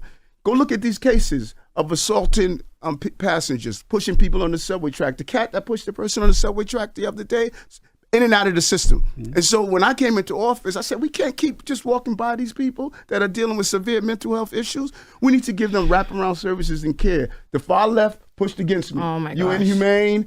You just want to take people off the streets. I said no. In this city, That is people are not not what going to happened. live. People are not going to live in encampments. They're going to live in tents. Go look at Los Angeles. Go look at Oregon. Go look at all these other cities where you see tent cities, San Francisco. You see tent cities. People, when I went out in January, February, when I got elected in 2022, I went out without my security team and started I like visiting. how he didn't list a city in Oregon. It's just like all of Oregon. Just like the state of Oregon is just riddled with tents everywhere. Just, okay. I don't even have to look that up to know that that's not true. Like, I don't understand what. Okay, sure. Yeah, like everyone else is mentioning, if there's a lot of tents in Oregon, it's because of the fucking campers that live there. I love being outdoors. Oh my God, I love being out in the sun. I'm mentally fine and not mentally ill at all. Okay, fuck you, we get it.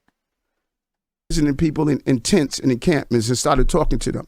Bipolar, schizophrenic, human waste, drug paraphernalia, stale food. They didn't even realize they were in that state. One cat was an ex-police officer that I spoke with. Didn't even realize, started seeing and talking to himself. I said, I'm not going to do this. My city's not going to be like San Francisco. It's not going to be like these other cities where you're watching people living on streets in tents and tents. You don't see that in New York. In New York City, we're not like other liberal cities. I grew up in New York/NJ, and Adams is making policies on extreme cases off of individuals instead of looking at the whole system. Exactly, correct. Thank you for the 6 months, Dayman. Thank you. City. Third problem we have is random acts of violence. Those random acts of violence are being highlighted. If you have 24 hours in a day, and something that happens to you in an hour in a day, you start to define yourself as that entire day. Those random acts of violence are plastered on social media. They're plastered on the NYPD newspapers. Twitter page. They're plastered on everything. People begin to believe that, I'm living in a city that's out of control. We are not. She made a good point, though. If NYPD is reposting that kind of stuff, what are we supposed to think? I said at the beginning. Everybody got a phone, brother. No. NYPD's page is doing this. Has recently been there, so much so that they're arguing with journalists on there. It's NYPD on their own Twitter pages that are posting and sensationalizing crime. And I said this at the beginning. You said that there's a difference between perception and reality, how people feel afraid versus how safe New York actually is. And I agree with you, but I said that it's your own rhetoric and NYPD's rhetoric that plays into that. And you did it just now, because the reality is a condition of release for everybody, for every crime, whether it be non-bail eligible or bail eligible, is that if you commit a crime and you're rearrested, that you bail can and will be set on you. So that's the first thing. Second of all, they have conducted multiple studies, but the Brennan Center literally just put out one. Less than 2% of anybody in New York City that's released on bail is rearrested for any violent crime.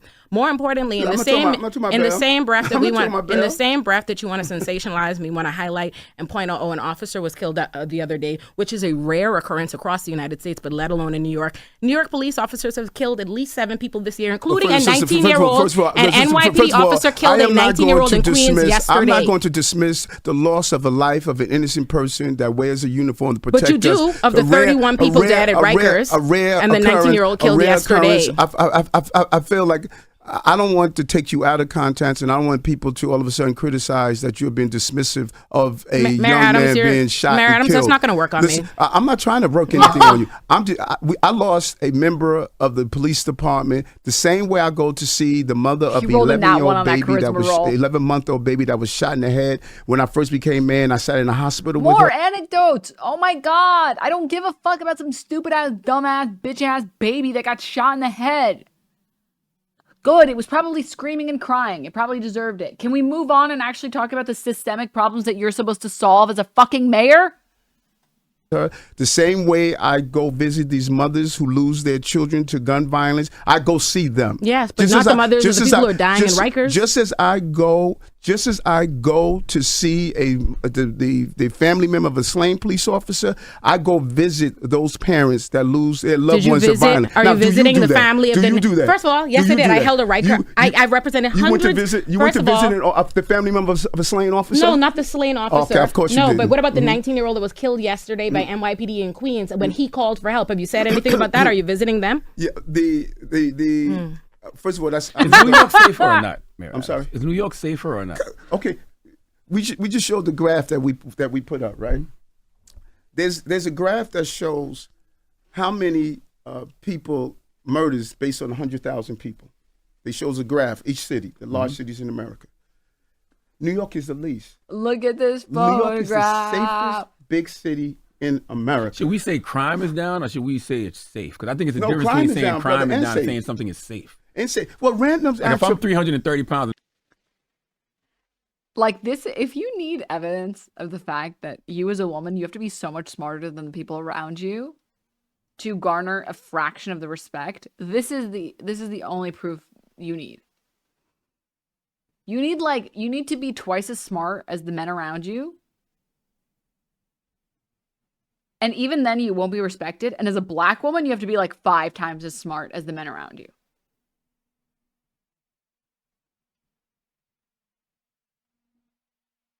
And she is like that. She calls out the bullshit immediately. She's able to continue to this is something I struggle with. She's very good at forcing the other person to listen to the full sentence she has to say. Like, she doesn't cave. Like, even if he's interrupting her, she will finish what she wants to say. She actually has statistics to back what she says. She says it in an excellent manner, very direct, very pointed, no meandering, no uhs, no ums.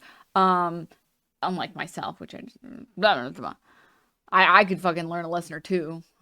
I'm just too weed brained is the problem, I think. I'm too weed and casual brained to be that fucking fire. She's killing. I don't know. And the fact that she did not get mad at any point, I would lose my mind. I would lose my mind. This entire thing is just lawyer versus cop. Who will win? Who will win? When I lose 30, I'm still fat. right. You know what I'm saying? But random acts of that's why what I must do with New Yorkers is give them the facts, not give them what people are spewing out there. The facts are clear. As I've always stated, we are the safest big city in America. And as people talk about reporting the reports that come out and reporting how things are done, no one wants to report the fact that everyone is saying across the globe, New York is the safest big city in America. Are we trending the right way, Olurinatti? I think that New York, I don't dispute that New York is safe. What I dispute is how Mayor Adams' own rhetoric is the reason why people don't feel safe. I agree that New Yorkers don't feel safe because of the way that NYPD, the Post, and Mayor Adams go about sensationalizing crime, and I'm asking you to talk about it differently. Okay. And listen, and you have a right to your opinion. Really quickly, to anyone who saw that chatter message before they got, I guess, roasted and toasted, how is it that in response to me saying I could learn a thing or two from this lawyer that is unbelievably well-spoken and capable of just tearing apart someone who doesn't even want to listen to her, you suggest I learn from someone who reads wiki articles? I already know how to do that. I would rather learn from a lawyer who actually has to present cases to a jury. I don't. What? Your belief. You and I have a philosophical disagreement. As many. It's not about the philosophical disagreement. Many people on the far left disagree with me. Many people on the far left, they say, Eric, people should be allowed to sleep on the streets. No matter what, they should be allowed to sit on your stoop and inject themselves with drugs. They should be allowed to go in stores and steal whatever they want. They shouldn't have to pay on the subway system. They should be allowed to carry a gun and be able to come out the next day. Who is saying that? Who is saying any of these things? No one. You're just making shit up. I'm so confused. People think that homeless people should have housing and be able to sleep in a house, in an apartment, in safe housing, not just on the fucking street. KZ, I totally agree. And people aren't saying homeless people shouldn't pay for the subway. People are saying No one should be paying for the subway. At the very least, they shouldn't be price hiking it every other fucking week. Hey, we're raising it another quarter next week. We're raising it another quarter. And then no one's saying we want people shooting up on the street. We're saying we want safe injection centers, places where people can go, people who have addictions can go and not kill themselves. Famously, an injection site isn't just on the street. Also, just look at how well it's worked for Portugal. Basically, every single city and every single state and every single country that has tried safe injection sites, and for anyone who doesn't know what safe injection sites, basically, like, let's say you're horribly addicted to heroin or whatever, there you can go to a safe injection site, exactly what it sounds like, and you can try and help get your addiction fixed, and you are allowed to use that because drugs are not criminalized. And it reduces all of the deaths. Like, literally, there are 0 deaths to drugs in these safe injection sites. And the thing is, when you have a physical addiction to something, you have to use that drug. And while you're there, so you don't die because of your addiction, your horrible addiction,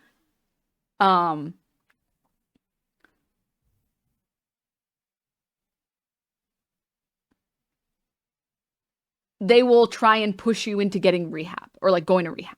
And they'll be like, hey, like, we don't want you to overdose in a tent or use like an unsafe needle.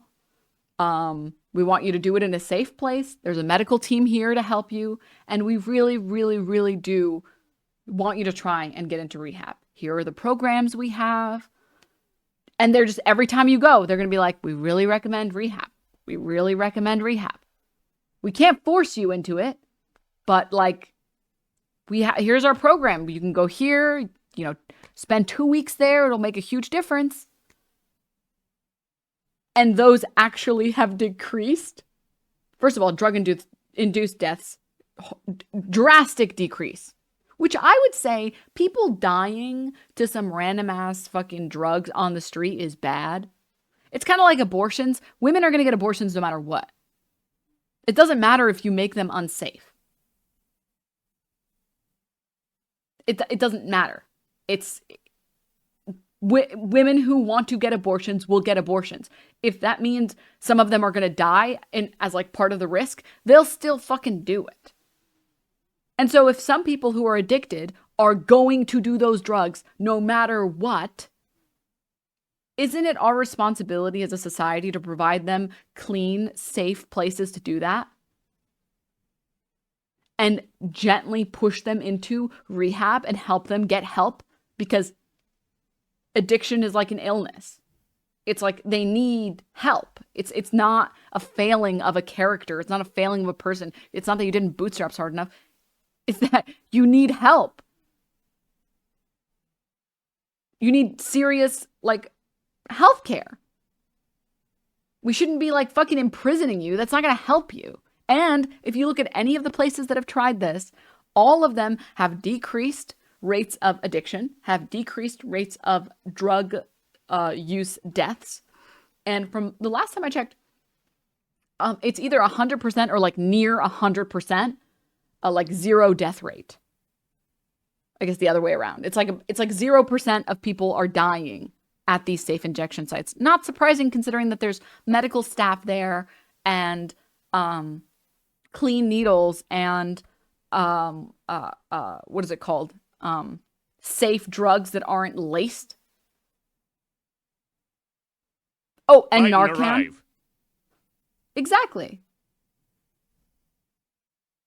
But you're not going to successfully grab someone who's addicted to heroin and be like, well, we're going to put you in prison and we're just going to hope that you stop having this addiction. Good luck.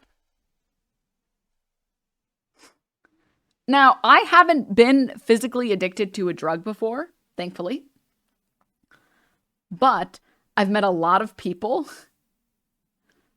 who are horribly addicted to nicotine. And they describe it as like the hardest thing to stop. Like, it is the hardest thing to stop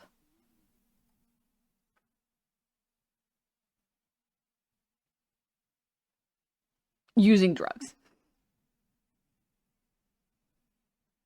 Because your body develops a dependency to it. Addiction is like, no, like an actual medical condition. It's a disease recognized by the DSM. Yeah. And here's the thing, right? I am a woman of the stats. If the stats say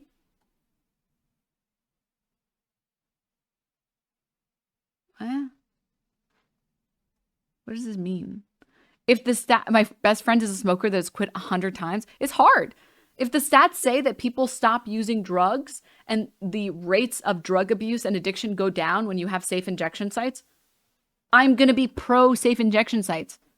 I'm a results-oriented person. If that makes people stop doing it, amazing. Incredible. That's great. That's what I want to see. And between you and me, in terms of like a more personal thing or like maybe a more selfish personal desire, this is the argument I like to use with conservatives who can't think beyond themselves. Do you really want people doing drugs on the street? Do you really want people, like dead people on the street?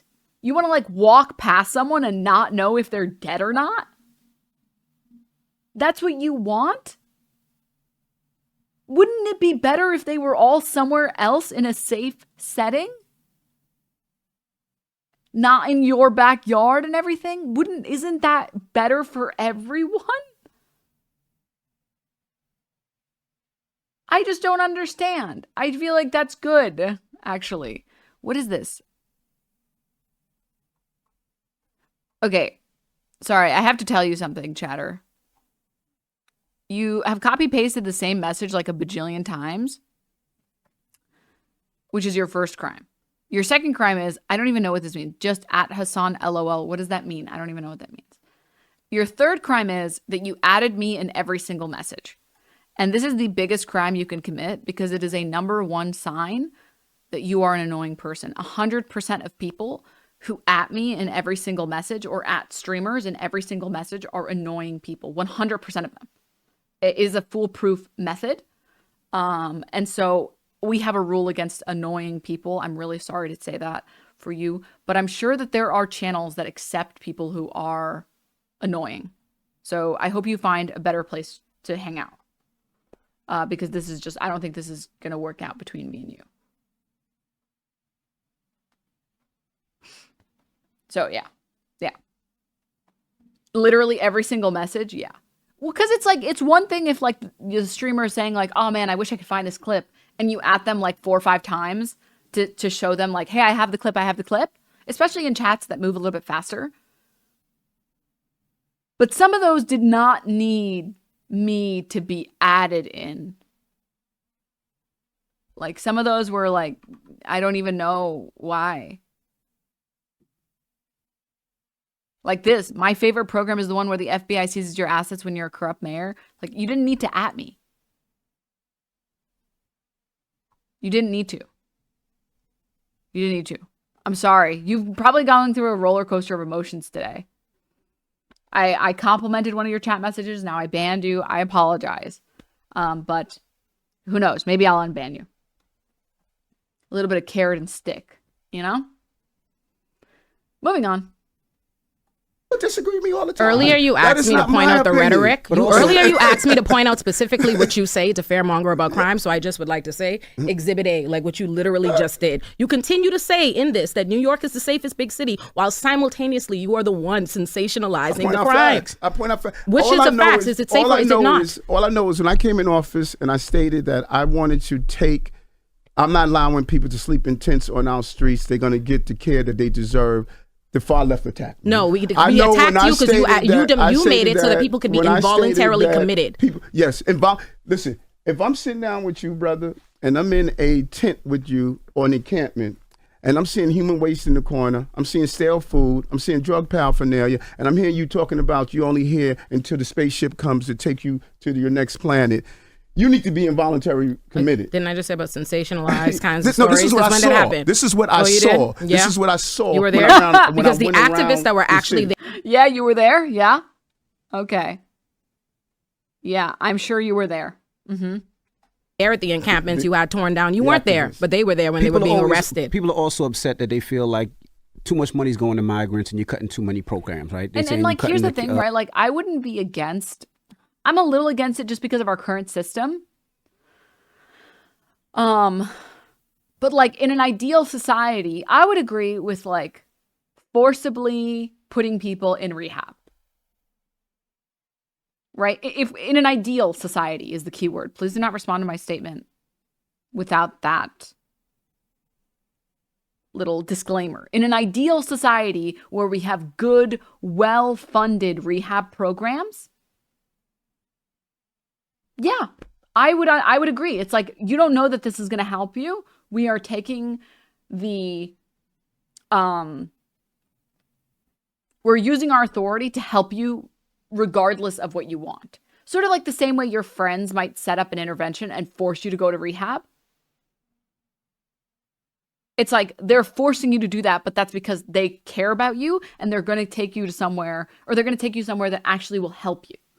So in an ideal world, in an actually ideal world where we have good rehab, yeah, great. I don't see a problem with that. The problem is we don't have that. And also, putting people in prison isn't going to help their fucking addictions or their mental health problems. The person he described was someone who seemingly has like schizophrenia and thinks like aliens are going to come get us, has drug paraphernalia, so has an addiction, and is homeless, so they have none of their material conditions met. They don't have clean food, clean water, clean housing, a clean space, bathroom, like none of that stuff. Why do you think putting them in prison would help? That sounds like someone who needs like probably a psychiatrist, safe housing, clean housing, food, water, and maybe rehab. Doesn't sound like prison would solve any of their problems. Also, not only will it not help them, it's just going to cost the public more money to not do rehab. Yep. Pre-K funding. 170 million. They're saying that you're cutting so many different funding for other people. Love this question, brother. People are feeling like, you know, they never have money for us, but as soon as migrants come in the country, they find money. And listen, people have a right to be angry. You know who's even more angry than they are? I am. I've been to Washington 10 times to talk about this subject. So people got a right to be pissed off of what they're doing to New York City. How can we fix that? Is he saying 10 times like it's a big deal? It's literally a 2-hour Amtrak ride from New York to DC. He's the mayor and he's been in office for 2 years and he's gone 10 times. That's not that many. That's really not that many. It's right there. I was just about to say, I take any extension all the time. It's really not a big deal. I didn't realize that's hilarious. Yeah. Here, if you guys are curious, northeast map. Wait, this is not, no, this northeast.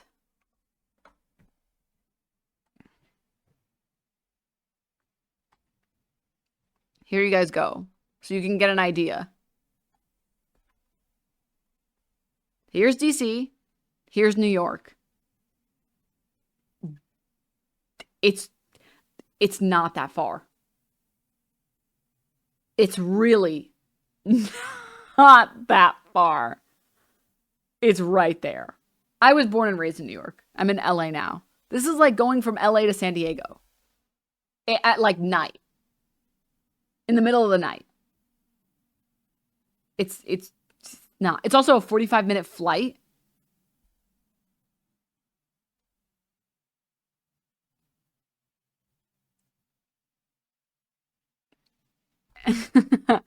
Oh my God, you went to DC 10 times as the mayor of New York. Am I supposed to be impressed? Like, I don't. These, like, I mean, we cut a lot of programs. 170 million one day we pre-K cut, but hold on, let's talk about that. One day kids couldn't go to school because migrants took over the school. No, that's not. That wasn't accurate. Okay, break it down. Let's deal with that. Give him a break. He lives in New Jersey. We always utilize our school buildings during the time of crisis. And if we're saying to ourselves, if there's some amazing, when we had the major fire when I first became mayor, and we saw that fire in the Bronx, yeah. You know, we had to take a school to take care of those people who lived in the building temporarily. When we have major storms, we take a school to use it temporarily. Schools is part of the resources of the city. And thank God we had something called remote learning, where young people are still able to go on to learn. But we can't say that we will use a school building during an emergency. But you opposed remote learning. But we're not going to do it for children that are migrants and asylum seekers. You publicly oppose remote learning and remote work. Here are the things that are crucial about the migrant and asylum seekers that we need to put to rest, that people don't realize. Number one, I don't have. Oh my God, Lance! Thank you for the raid. Thanks, Lance. Hello, Raider. Sorry, I'm like cutting my nails because they've gotten disgustingly long. How am I supposed to hook up with my lesbian friends with these long ass nails? Hi, Lance. Hi. Hello, Surfs Raiders. Hi, guys. I'm sorry. Thank you for the 4 months. Thank you. Champ. I'm sure I actually don't know if you watched it or not, or if you guys watched it already, but we're just watching Olay fucking tear a new one into Eric Adams, and he's at the point now in the interview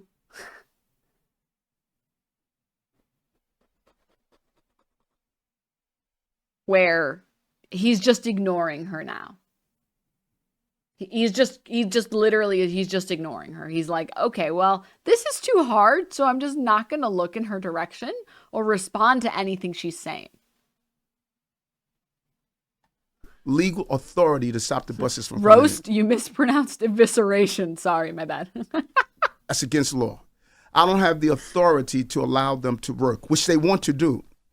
That's against the law. I don't have the authority to say, I'm not going to house you and give you 3 meals a day. It's against the law for me to do it. I don't have the authority to deport someone that commits a crime here in this city and turn them over to ICE. That's against the law. So what we had to do was figure out, how do we house people? And so some people say, well, Eric, you're giving them more than what you're giving us. Go to the HERC centers where they are, the shelters. Their restrooms are outside.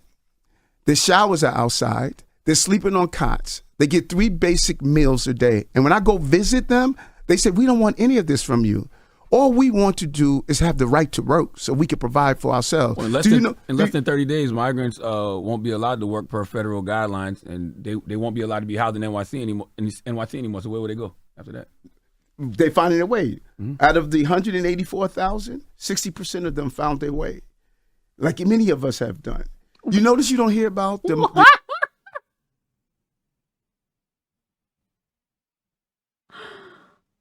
I'm sorry, what? They found their way, bro. They bootstrapped, you know?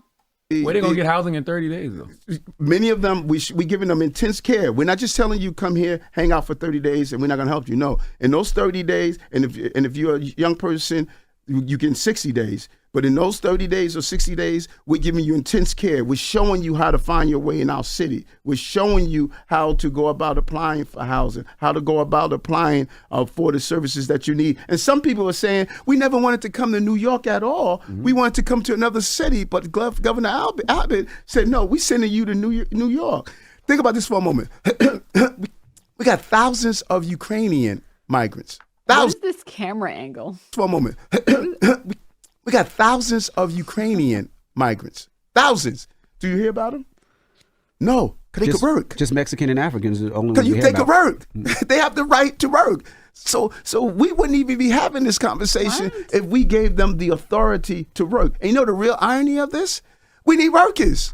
I need lifeguards. I need food service workers. Many of these. The reason we're not talking about them is going to be one of 2 reasons. 1, they're white. 2, there's going to be a way smaller rate of Ukrainians in New York that came to New York on like refugee status? Because they're all the way in fucking Europe. Most of the refugees went and moved to other European countries. Is it a shocker that South Americans are going to come to North America? Hello? There's going to be, I don't even have to look this number up to know that it's true. There's going to be a much smaller number of Ukrainians that have migrated here because of the war than there are going to be of like Hispanic people. Just based on proximity. This is like, this is literally, you don't even have, I just don't, bro said 1,000 in New York. Poland took like 2 million Ukrainians. Well, yeah, it's the country that's right next to it.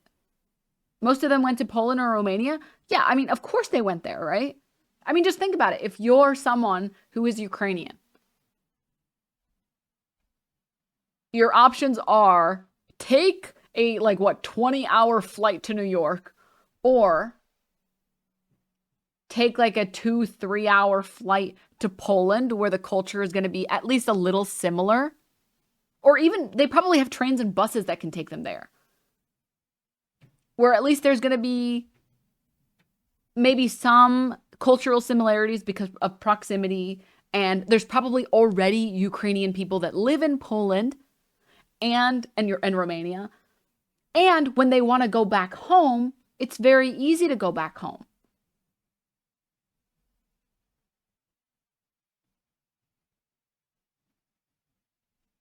Is that really a complicated idea? No one would go back home? What are you talking about? That's not even accurate.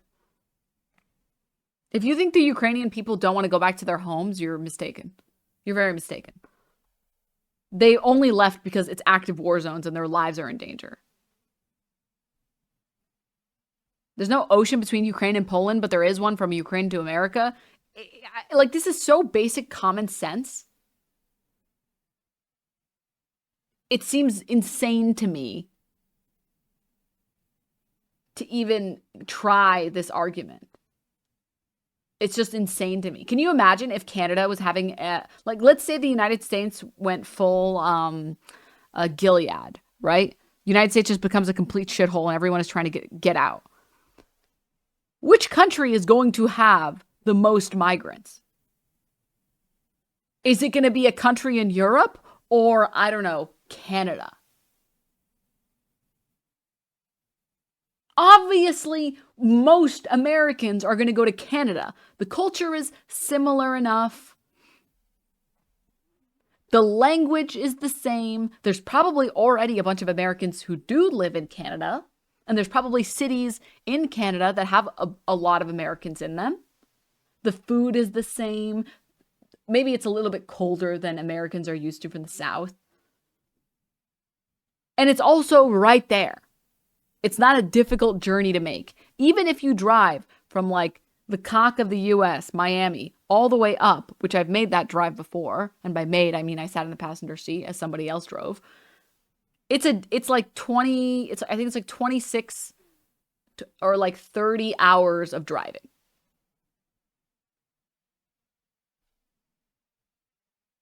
And your car will fit a lot more of your stuff that you want to keep than like a suitcase of your stuff will fit.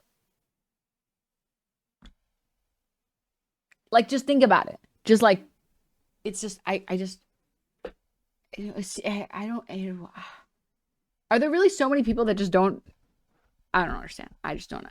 Does he think that people don't have common sense to know that what he's saying is just objectively stupid?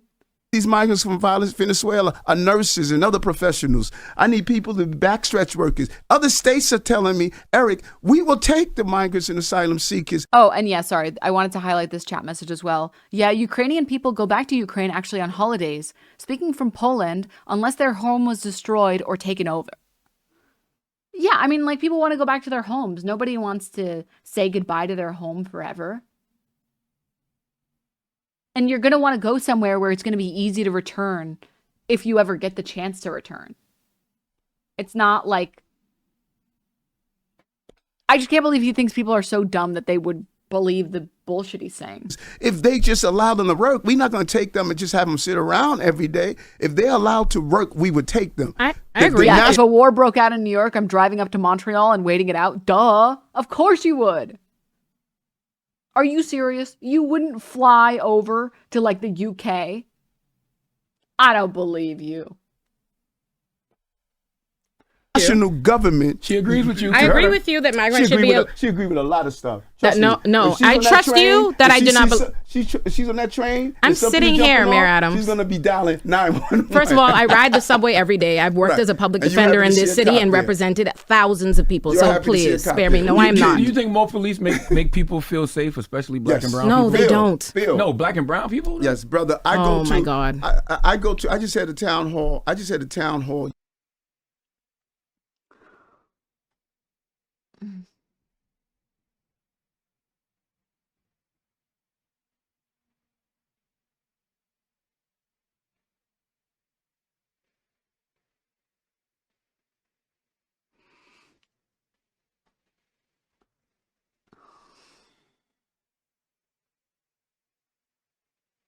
Sorry, I got hit with like the 2-for-1 unnecessary sexism. And it kind of like it made me recoil a little. Possum, thank you for the tier 1. Moonbeam, thank you for the 11 ones. The first one was this chatter. LOL, hey babe. Oh, hey. You look like a little cum slut. I bet you like your balls tug, baby girl. Sweetie pie. I bet you like snowballing, don't you? Hey, baby girl. Oh, yeah. I bet you do. The second one was Eric Adams refusing to speak to Ole. She literally didn't even want to. He doesn't even want to talk to her. Look at this. She agreed with a lot of stuff. The national government sit around every day. If they're allowed to work, we would take them. I agree with you. The national government. She agrees with you. I agree with you that migrants should be. She agreed with a lot of stuff. Like, look at her. She's talking directly to him. Yeah, I know. I agree with you that migrants should be able to work. He doesn't respond to her. He doesn't talk to her. He doesn't look at her. He says, look, she agrees with me. No, I trust you that I do not. She's on that train. I'm sitting here, Mayor Adams. She's going to be dialing 911. First of all, I ride the subway every day. I've worked as a. Sam Sater. Frida.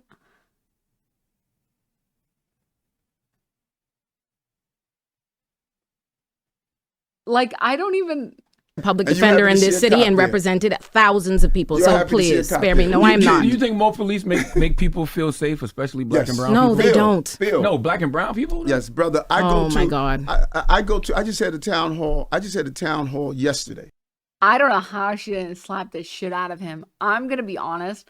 I would have been trying to control my need for bloodthirst.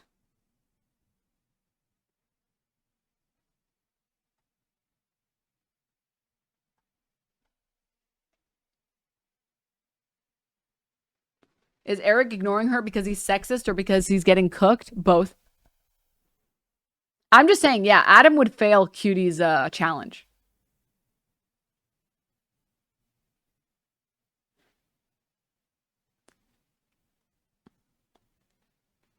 You have to understand that, like, especially at his age, like the generation he grew up in, when was he born? I don't even know how old he is. Eric Adams. He was born in the 60s. That should answer the question is he sexist? Chances pretty high. Chances pretty, just statistically speaking, is pretty high. Second, you have to understand that we did not fall out of coconut trees. Grew up in a society, I hate to be the one to say it, society is a little bit sexist. It's a little bit sexist. Sorry. I know, isn't that terrible? I know. And it's like the bias is really strong because it gets into you when you're young, and so it's very hard to undo that stuff. Similar, like I would compare it to like fat phobia. I felt like society taught me to hate fat people, and I had to actively work to stop feeling and thinking bad, malicious thoughts that I was convinced were fine to think. And to be like, dude, they're just existing. They should be able to get clothes if they want to get clothes. Yeah, I think airplane seats should be bigger. I don't even give a shit if it's to accommodate them. I want bigger seats. Fuck yeah. If we get better airplane seatings because of fat people, hell yeah. Are you kidding me? Fuck yeah. That's a common fat people dub. Are you kidding? But it takes a lot of time to deprogram that stuff. And so chances are, myself included, as well as everyone in here, probably like a little sprinkle, a little splash of sexism. Just a little bit. And the amount is going to vary from person to person. But the thing is, even if you're aware of it, you probably aren't aware of like every single bit of bias you have. It's hard to be aware of all of your biases. It's just too hard. So just try to be the best person you can be. The number of things I've caught myself being sexist about, and I'm like, whoa, that is sexist. Whoa. I cannot believe I thought that. I'm so aware. Aware. We can get bigger seats, but the doors no bolts. Listen. So yeah, I would guess like the 60s cop, the guy born in the 60s, the cop, maybe is a little sexist, perhaps. Maybe. Perchance. I always knew you were a hater of men. Maybe perchance. And he's also getting fucking cooked.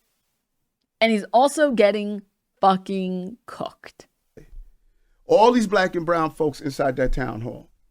Number one issue they came up with. We want to feel safer. We want more cops on our corners.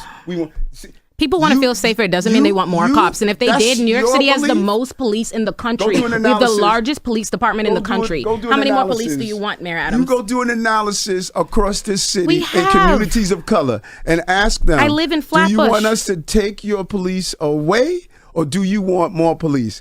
I guarantee you would be lost to find someone in these communities. What about when you add resources to that list? Do you want more resources to get to the root of these issues? That's what people want. Think about the resources. Think about the resources we've done. Check out what we've done. What have you done? Advocates, the far left, they have been calling for. He's not going to tell us what they've done. Now he's going to complain about the far left again. He had the perfect opportunity to say, look at all of the things we've done, like X, Y, Z. But he decided a tactical move not to say that and instead to complain about the far left again. Okay. Summer youth employment for years. Has he made a single good point yet? No, Goalhead. He is not. I'm actually kind of embarrassed for him. We gave him 100,000. Never been done before in history. Never. They've been calling for investment in NYCHA. We put NYCHA as our top program. When I was during COVID, I was knocking on doors, handing out masks to NYCHA residents because the city refused to do so. And people were saying, why are you giving masks to those people? When I was knock on the doors, I would ask the residents, how your children doing in school? They said, Eric, we don't even have high-speed broadband. I said, when I get elected, we're going to change that. Now NYCHA residents all have free high-speed broadband so their children can have access like other children. We're doing the NYCHA Land Trust. No one was able to do it. We put more people in affordable housing using the voucher system than the history of the program. We've transitioned more people out of shelter into housing. Isn't that just because we had an increase in homelessness because of COVID? In 1 year in the history of the city. When I went to do an analysis with all of my gang members and I asked them the question, how many of you have learning disabilities? How many of you are dyslexic? With all of your gang members? Yeah, there's a lot. That's what you decided to characterize them? With people who are you kick it with the gangs. No, I meet regularly with people who. You met up with some drug dealers at Burger King. Check this out. I'm glad you brought that up. Let me just finish this one piece because this is important. We noticed when we did the analysis across the country, not only in New York, across the country, 30 to 40% of the inmates in jail and in prison have a learning disability. So when I sat down with the chancellor, I said, listen, we can't wait until people, until people break the law. We did dyslexia screening in our schools, and we were able to now catch it and give them the wraparound services they need. So I want to talk about Burger King. So I'm sitting at home, and I look in the paper, they say there's drug dealers selling drugs in front of Burger King. So I call up the precinct commander. Oh my I said, God, what is this? We're not having open drug markets. He says, Mayor, we did a complete operation, buy and bus, went to see, what drugs are they selling, who's selling drugs. He said, these guys are not selling drugs. These guys are homeless, and they just come to feel as though they could be around others. So what I went on Sunday, I went down and did what other people don't do. I spoke with them. Mm-hmm. I said, brothers, can we sit down and talk? Let me find out how, what's going on in your lives. We sat in Burger King. I thought for a second he said, I smoked with them. I was like, wait, is this guy kind of cool? But he said, I spoke with them. Had a conversation. Sharp brothers. So they weren't even drug dealers? No. Okay. They were not drug dealers. They were just homeless brothers that just wanted to be a place where people, they could communicate among others like other folks do. When people have dog parks and people sit on the steps of a museum.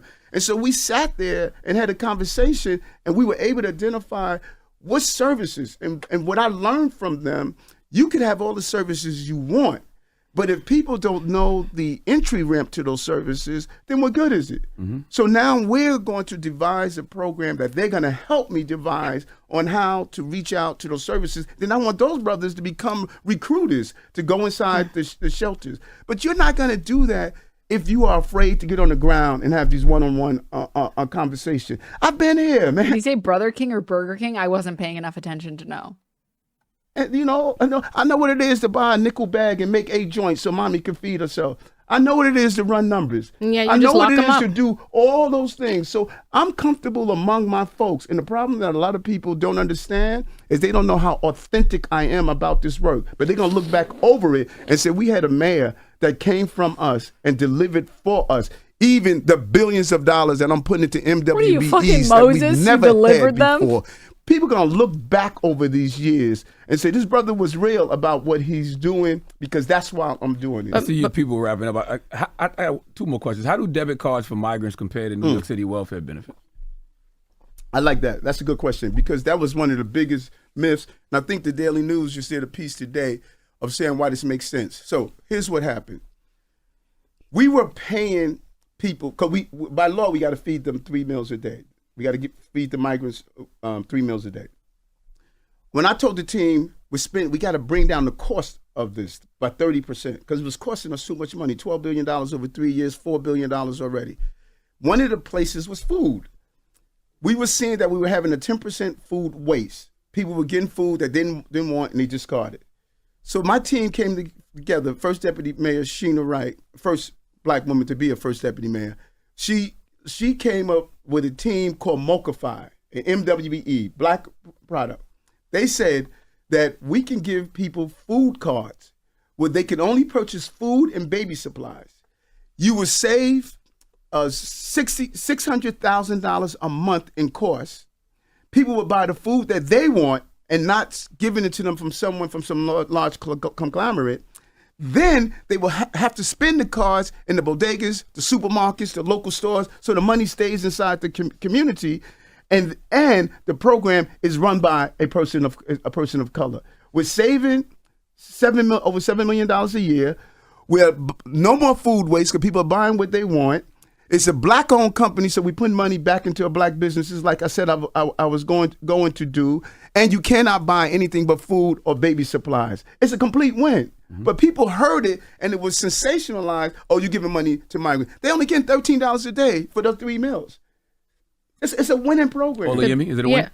It's not that I have a problem with it. It's that, again, the sensationalism has a lot to do with the fact that you got up and declared that we have this migrant crisis. And I thought it was interesting, your earlier point about the difference between how Ukrainian migrants are being received versus migrants, Black and Latino migrants. Because, again, you gave a town hall where you were the one who gave this speech and you incentivized New Yorkers to feel this way. Feel which way? This feel like there is a migrant crisis where the migrants are being treated differently than them, where they're getting resources that the migrants are getting resources that are not being given to them because you were the one who presented it to the city that you had to cut budgets across because of the migrant crisis, even though recently you decided that you all actually do have the money to handle the migrant issue. That just wasn't publicized as much. No, so this goes back to my original discussion. Sister, you're an attorney, and I'm amazed. I think your art is, I'm just going to throw it out there and make people feel Mayor that Adams, way before you say Eric. it, there's an entire council that knows you're lying. We still don't have the money for the migrants. We're spending $12 billion in 3 years. $4 billion already. The condescension is crazy. What I said to New Yorkers at that town hall, this issue will will destroy our city. This issue. You called specific countries. I remember you calling the countries that the migrants were from. They weren't the Ukrainian migrants. You weren't talking about them. So what happens when we don't have money? Hold on, sister, I did not call the countries what they were from. I went to the country. It's on video. I went to Mayor I went to Ecuador, Colombia, Mexico to get a full understanding of the flow. I went to the southern border. Just as I went to those brothers in Burger King, I went to the southern border to understand the problem. I remember you started that tour before you were going to go D.C. and when you were going to go to D.C. to talk to Joe Biden about the migrant crisis, but you were stopped because the FBI had to take your phone.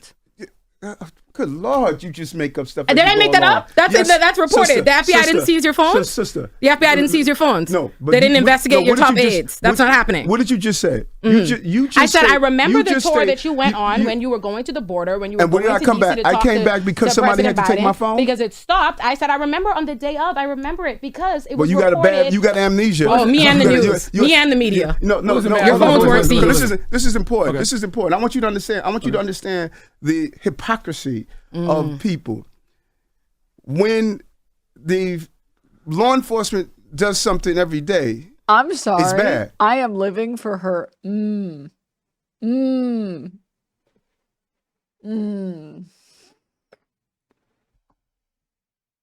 he's back to talking to Charlemagne.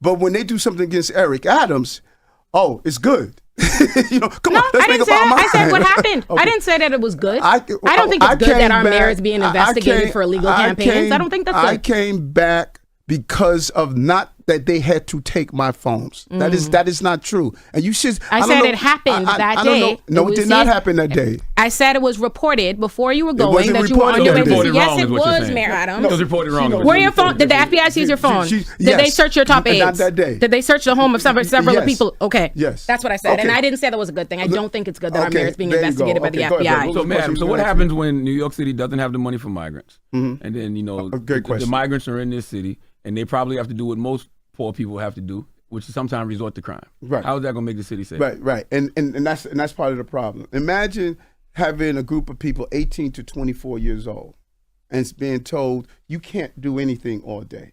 When you go to these hercs and you're seeing these young people, and I walk in and I talk with them, some of them come from West Africa, South America, Central America. All they're saying is, man, we just want to work. We don't want to sit around here all day and not do anything. That is why the real focus should be on our national government that's saying, why are you doing this to New York? Check out what they're doing. They're doing it to New York. They're doing it to Chicago. They're doing it to Los Angeles. They're doing it to Houston. What is the same in all those cities? All black mayors. All black mayors. And so what we're saying, same thing that I'm going through here, my brother Johnson is going through. My sister Bass is going through. My brother Turner is going through. So our folks, what they wanted to happen, Governor Abbott wanted to happen, we're going to turn these cities against their mayors. We're going to create this environment. The victim complex is like none I've ever seen. Like, this is some incredible stuff that I'm witnessing right now. I I have no words. I don't even know what to say. But they're all going to go against their mayor. Go Google what they're doing to my brother in Chicago. Go Google what they're doing to Sister Bass. So the cities have now turned against these black mayors that are making real change for the first time. By over-policing black people. And they're using this to say, okay, these black mayors are not competent. They can't run their cities. They're getting everything to the migrants and asylum seekers. This was a perfectly executed plan that we are buying into. To make black mayors look bad across the country. And when we're doing just the opposite. I inherited a city that was in disarray. Disarray. You know, and no matter how much you do your analysis, you got to walk away with, this brother got more private sector jobs in the history of the city. We reached that point. This brother had his bond rating increase. 40% increase in crime when I came in. We're now dropped those crimes. 13,000 guns removed off our city. Outpacing the state in reading and writing for our children in the public school system. 62 million tourists are back here. More housing vouchers. I'll summarize the last 30 seconds of him saying, of him speaking. I just don't appreciate that you're pointing out the bad stuff I've done when you could be saying all the good stuff I did. I don't understand why you're criticizing me. No, stop criticizing me. No. You go down the list, invest in nature. You go down the list, you're seeing a brother that managed the city that people said was unmanageable, and we did it in 2 years and 3 months. This is my last question. Do you believe the Biden administration's border policies have fueled the worst border crisis in U.S. history? In New York, you said New York history or in American history? I think leave it at New York history. I think it definitely impacts us, but I think it's an accumulation of what the White House is failing to do and the Republican-led Congress is failing to do and other administrations. People don't want to deal with the fact that we need real immigration reform. Now, let me tell you what this should look like. Do you know right here in our country where we are decreasing in population in many cities? We're hurting for people in many cities. When people come across the border, the national government should say, you're going to go to this city where we need populations. Stay there for 3 years, and then you can go anywhere you want in the country. We need to use this crisis as an opportunity. Our cities are hurting. In Kentucky, they're hurting for backstretch workers in the racing industry. We should be saying, you want to come here? You're going to go to Kentucky. You're going to stay for 3 years. You're going to learn how to be in the country and work. That's how we should do it, instead of just saying, go wherever you want. And allowing this to be politicized by the governor of Texas and say we're gonna hurt Chicago, hurt New York, hurt Los Angeles, hurt Philadelphia. We just got a sister who's was the elected mayor. The day she was being sworn in, a plane of migrants were coming in. Wow. None was coming before. Wow. When no migrants was going to Los Angeles until Bass became mayor. When the first female black mayor became mayor, when she became mayor, they said, let's start sending them to Los Angeles. They playing us, man. They playing us. Wow. You know that? I respect any elected official who can come have this conversation because these are the tough questions. I don't. Without doubt. You know, what can y'all do to work together? we should. Yeah.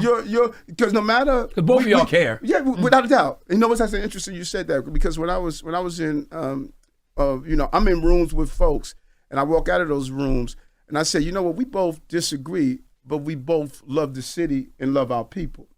We have to separate the 10% of disagreement and focus on the 90% that we agree on. You agree that our children should be educated. 90% of stuff that we You disagree agree on. that our brothers, sisters, when they get out of Rikers, should come out better than what they went in. You agree that we should be saved. You agree that no mother should have to lose their child to over policing or to someone who is discharging a gun.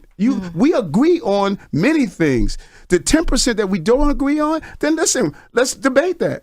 But there's 90% of the stuff. We agree that black women should be able to go through their school system and get into some of these employments, like first mayor in history that had 5 women deputy mayors. First mayor in history, Dominican, Filipino, African American, Trinidadian, First mayor in history that has a person of color, that's the police commissioner, correction commissioner. First mayor in history that have done so many things. I know retrospectively I'm going to be appreciated as a mayor that lived up to what I said I was going to do. I'm not going to do that now. You know, people always crap on us when we in the ring. But when my gloves are hung up, people going to look at, listen, that was an authentic ball. I have to go back. I'm sorry. That's the police commissioner, correction commissioner, first mayor in history that have done so many things. I know retrospectively. First mayor in history that has done so many things. Were you guys aware that this was the first mayor in history that's done so many things? Retrospectively, of course. Hey, hello? Hello? We've given up on thinking. We're done. We're done. Be appreciated as a mayor that lived up to what I said I was going to do. I'm not going to do that now. You know, people always crap on us when we in the ring. But when my gloves are hung up, people going to look at, listen, that was an authentic, bald-headed, earring-wearing brother that did his thing as the mayor of the city of New York. The most important city on the globe is being run by a person who was dyslexic. I don't know if that's arrested, true. Rejected, and now I'm elected to be the mayor of the city. Well, there you have it. It's Mayor Eric Adams. Yemi Olurin. It's the Breakfast Club. Good morning. Wake that ass up in the morning. The Breakfast Club. That was something. That was something, for sure. For sure.